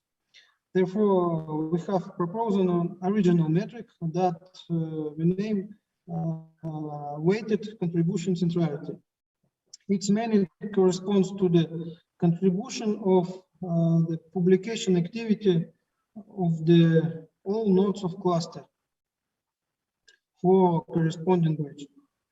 It's important that clusters of a small number of the most influential bridges can connect the bulk of most publications. The mathematical model for assessing the centrality metric based on the weighted contribution is presented on the slide. And you can see seriously in the paper.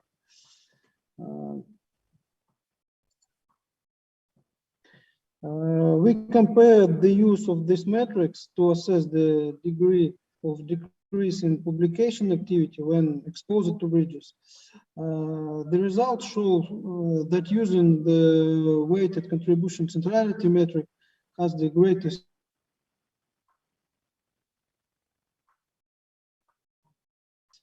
value by weighted contribution from the graph, and so how the weight of the graph and the weight of the clusters would be changed. This table shows the results of the centrality comparison by weighted contribution with the close-up metrics.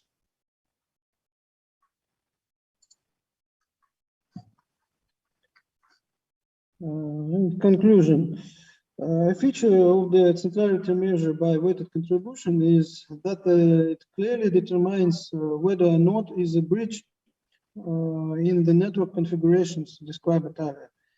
Bridges help to expand the size of the network, increase the number of users involved in the social phenomenon, and increase the overall level of social network activity. Blocking the most influential bridges can significantly change the characteristics of the entire network and reduce the overall level of social network activity in a given social phenomenon.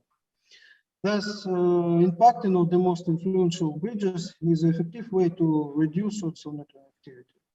And now we are working to implement this work at our Sales Lab software. I finish and ready to answer the questions. Thank you. Thank you for your talk. And now it's time for questions. You are welcome, please.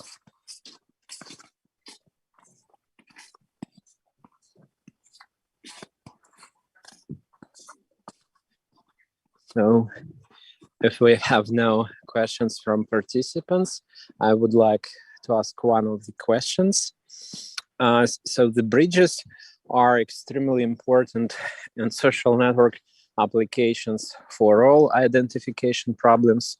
Are you planning to extend your technique and apply it in other domains? For example, in information retrieval bridges, in terms of citations, like authors are also important to bridge communities. So maybe you can talk us a bit about future applications of your technique. Okay. Our software, Sales Lab, it's software for information retrieval for data from social network. And first application, it's identified bridges in social network.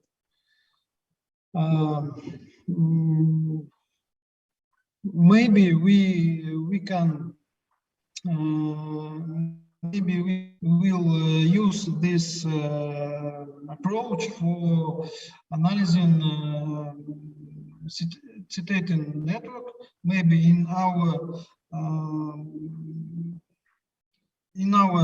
domain for information security, maybe. Thank you very much. Those different set of applications is also extremely important to promote your tool through different communities, because sometimes people are not well informed that the same tool can be applied in security networks, so to speak, at the same time for social network analysis and at the same time for citation network analysis. So I believe that it might be a good component for your tool to advertise such different cases, maybe to add case studies on the website. So I like your talk and I like your tool. Thank you. Thank you very much.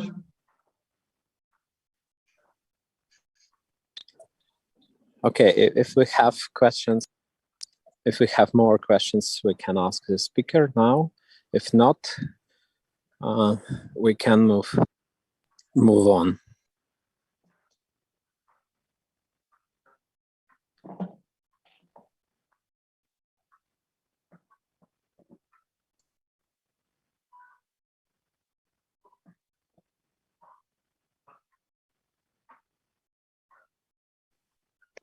Okay, thank you. Let me share my screen.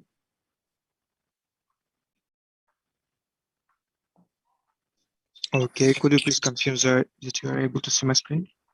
Yes, we can see your screen, and according to the schedule, this is the next talk on agent-based model for estimation of collective emotions in social networks, and the talk is prepared by Kirill Polivoda, Anatoly Surikov, and Dmitry Tsaryov.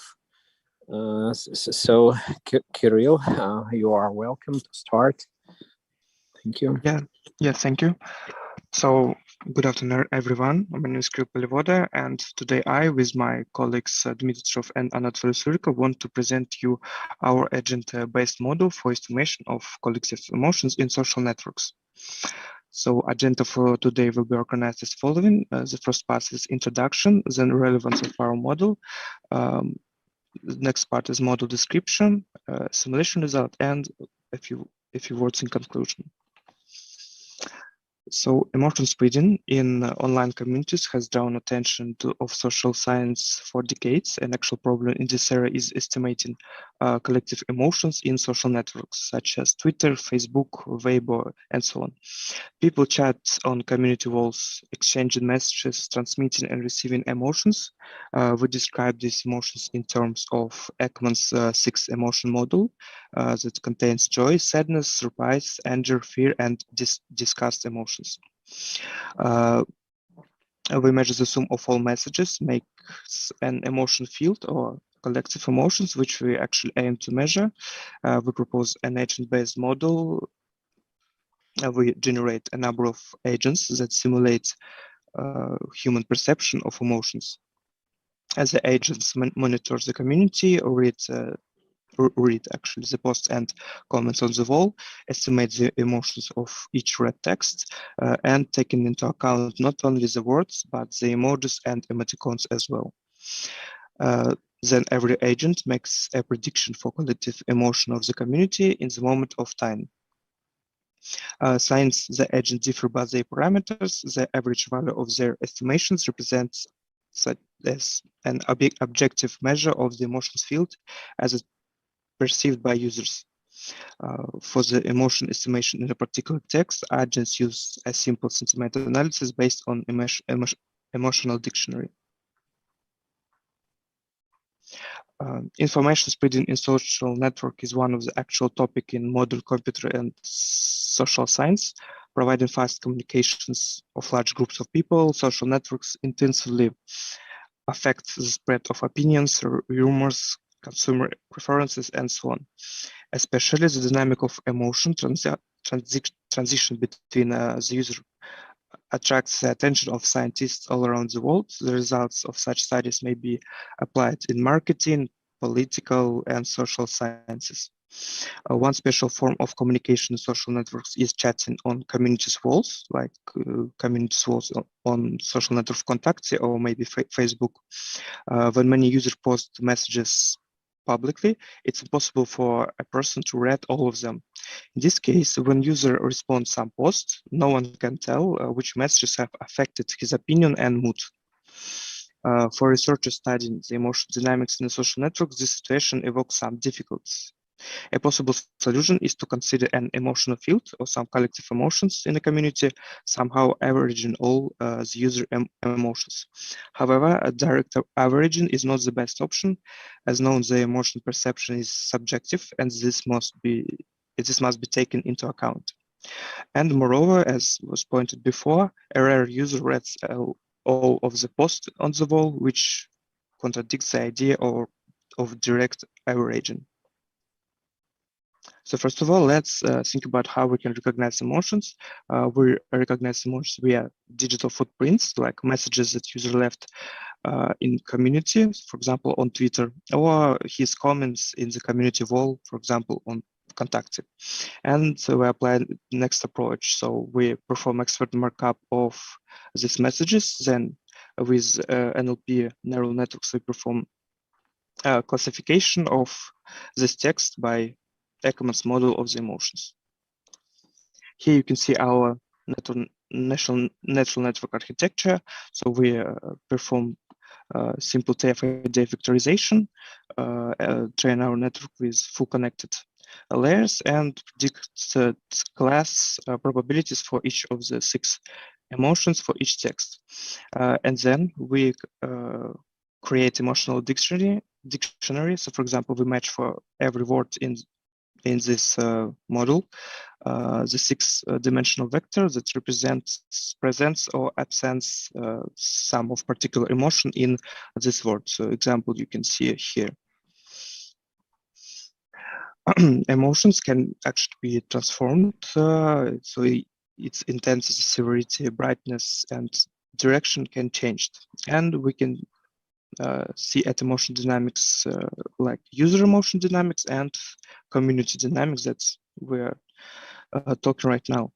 So for each word, as was showed before, we represent vector AG that represents absence or presence of these 6 emotions in particular word. Then we summarize these vectors for one text. Then we normalize it, and in the result we have like emotion vector for particular text. Now let's take a look about our agent model architecture. So we have timeline and our agent. So it's like one agent. Agent has the following parameters. So first of all, he has a number of posts and comments to read. It's like the maximum number that he can read when it's activated. Inertia is parameter how user remember his previous estimation of collective emotions. Susceptibility parameter that shows how agent react to some maybe high emotional messages, or how can react to some maybe averaging of all texts that he have read. And attentiveness represents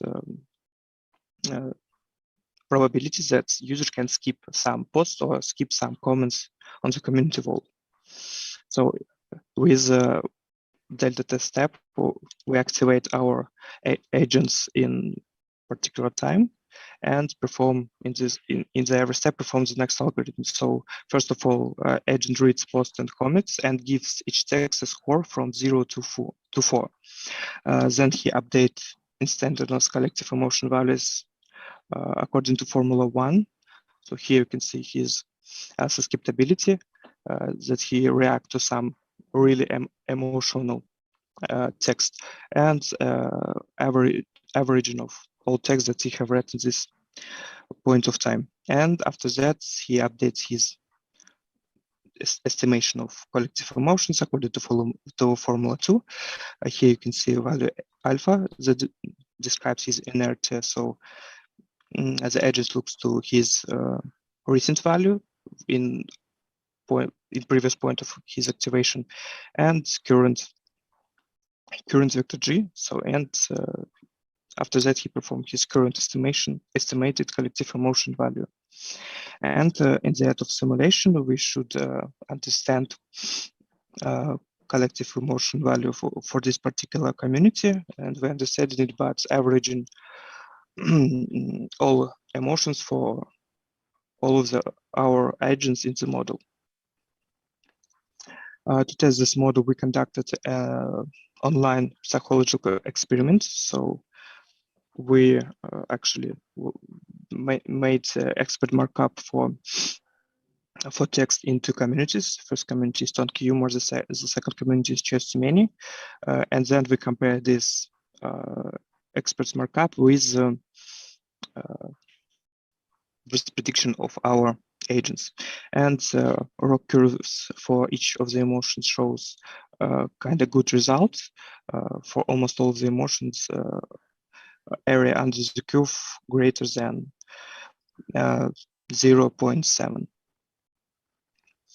And here you can see the difference between emotions in these two communities. So the community Choice Too Many is socially significant, accumulating important information related to the life quality in the certain area, including some accident reports.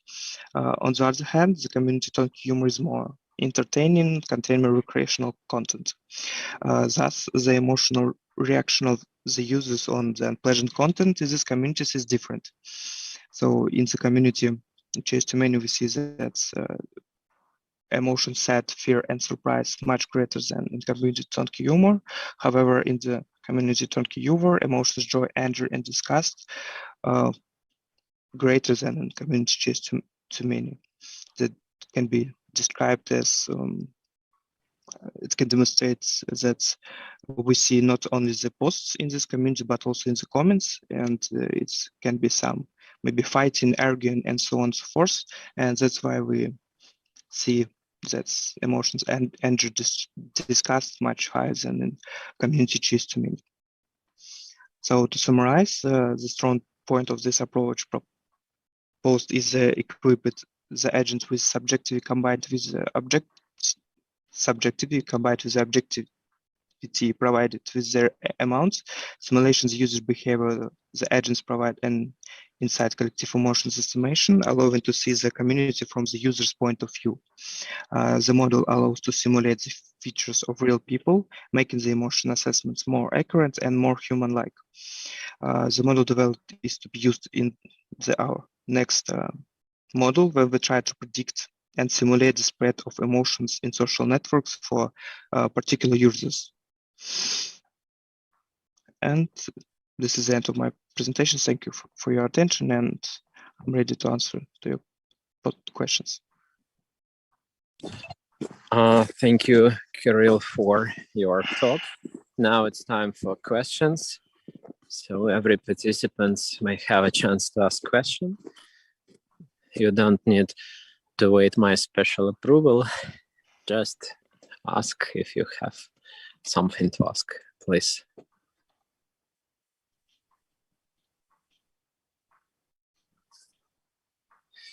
Okay, while the participants may ask something, let me ask several questions, or at least one, the most important from my view. have been talking about simulation of emotions, right?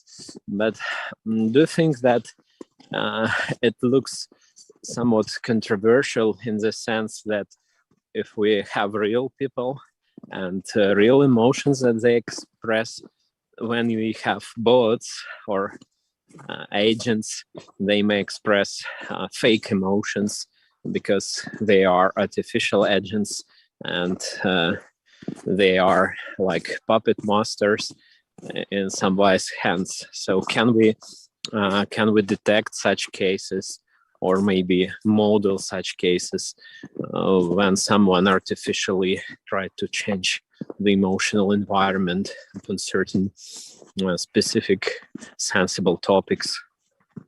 Can you comment on it? What do you mean? Maybe I actually don't understand the question. You mean bots that can write some messages on the wall, or? Yeah. So yeah, when we perform action modeling, we delete this. I guess I haven't showed it here, but we delete these users in our data set that's actually has repetitive text and has a lot of activities in these communities. So we just not look at this text when we perform our modeling. Yeah, I believe that your tool is a nice one, and such modeling is a very good one to understand processes in social networks. But maybe as a future research, you may try to model such artificial invasion into some communities when the intruders put their own opinions, jokes, how strong the community is, how stable it is to such an intrusion, the influence. It's a very interesting study, just because I can see on NLP sections that they study something like fake news, news detection, and I believe it's quite a trendy topic, or it might be one of the emerging topics there. So thank you. Thank you. Yeah, yes, thank you for your comment. Do we have more questions, comments, opinions? It seems not. Then thank you, Kirill, once again. And according to the schedule, as far as I can see, this is the session end. Am I right? Yes. Okay, so I wish you a good day, and please visit us on Saturday if you are interested in business studies, so to speak. There are several talks on Saturday.